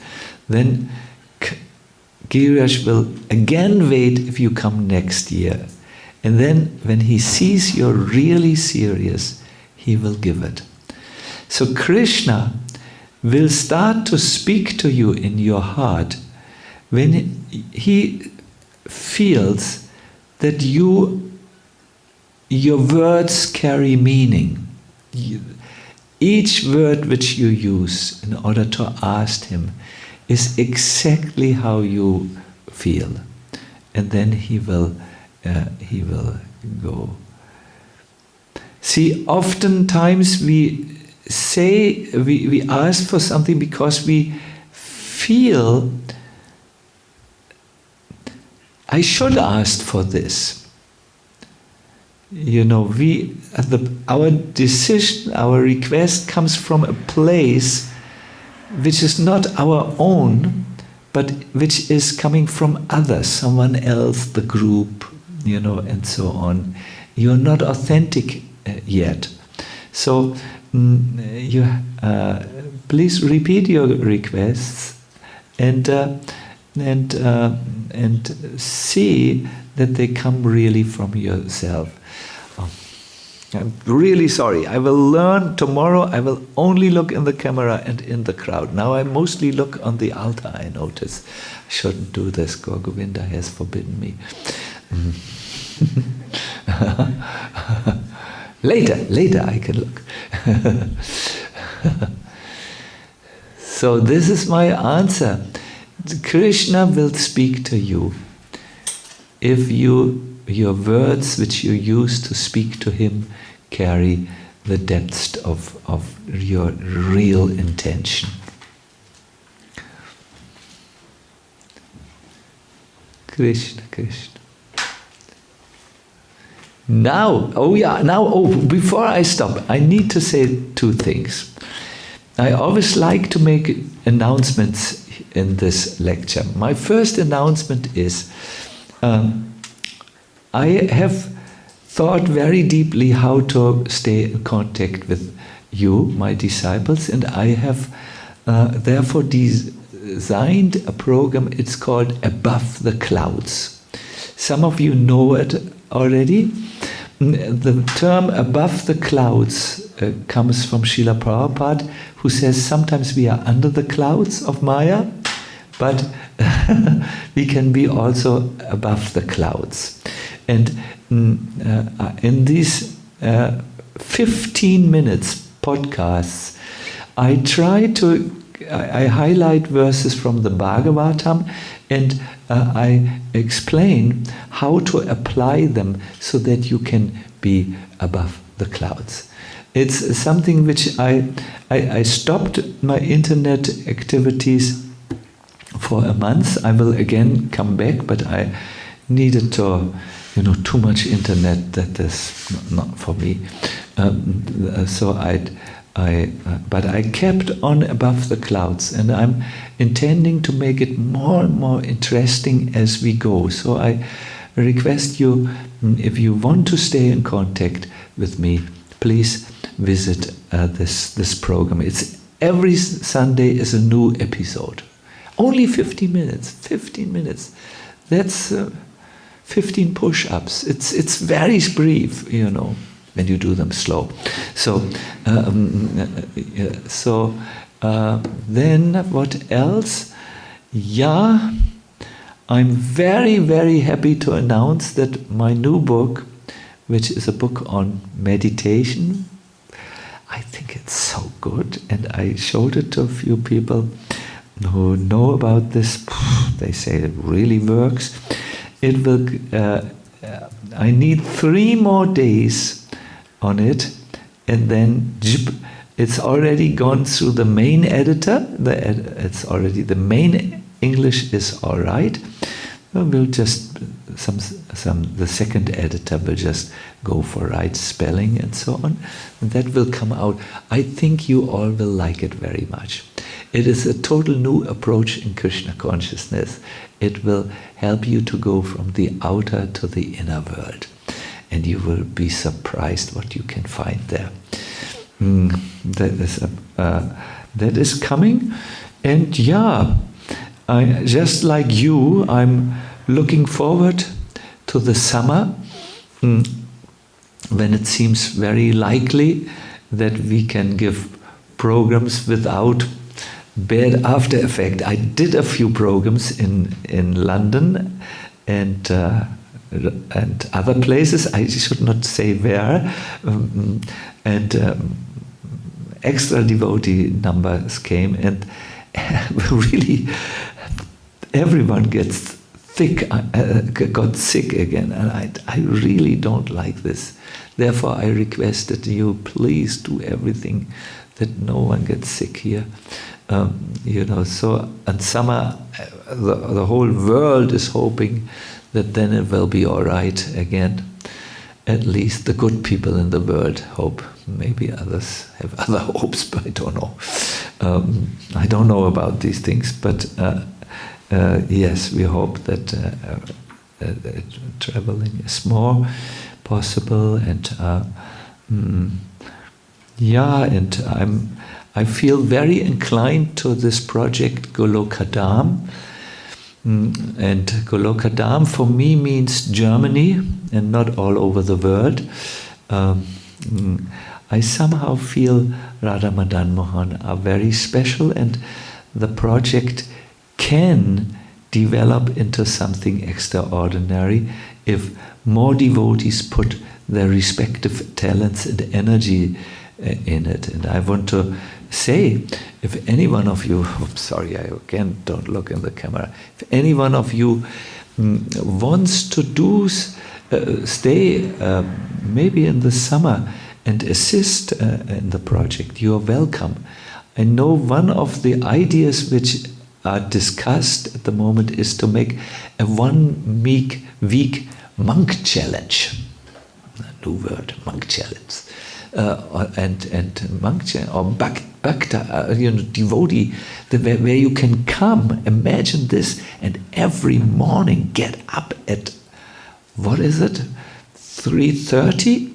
And then go for the Mangal Arati and live a total different life and get some spiritual energy back. Amazing program. And there will be a person who gives lectures, who gives guidance, who will take care that your experience is out of this world, with walks through the nature park and a total overhaul. Maybe we should also offer very healthy food so that you can become extremely energetic. Something like a renewal, spiritual renewal program. I think that is a good program. Or you could say, well, I have Brahmin initiation, but I never do artics to the deities. I want to join the altar and give and learn the art of artik. We have Damodar Priya, who is internationally acclaimed priest trainer. She can train priests, believe it, that you become peng, a stamped pujari in I don't know, in a certain time. And there are a lot of education and courses, but also we need devotees who do the services and so on. This would be nice to give to utilize this wonderful project and build it further. That's just, I want to help in this effort. And if you want to come, then I will also give lectures then we can have more association, and in some cases we can get to know each other. I know I have disciples who are very far away and who never see me and I never see them, and so on. It is a very nice idea. Yes, and also our Govardhan Retreat Center is we want to open it next Kartik. I can't believe it, but I think it will be done. Believe it means I believe it, but phew, they have now 50 plus workers on the ground who finish it. It's I think it's by now 100. It's really will be finished, and so many things I could say, but my most important things are two. The book will come out, then three actually. Then let's stay in contact with this above the cloud. Devotees give me very nice feedback, but I think not everyone knows that there is such a program, and will be happy to know this and check it out, as you say in modern English. And the third was, yes, Golokadam. Try to see maybe in the summer to come, no? And do some service or learn something new and become an ecstatic devotee of Krishna. Good. Then we are finished here. Let us now do, what do we do now? Harishyam knows everything. Harishyam, please guide us.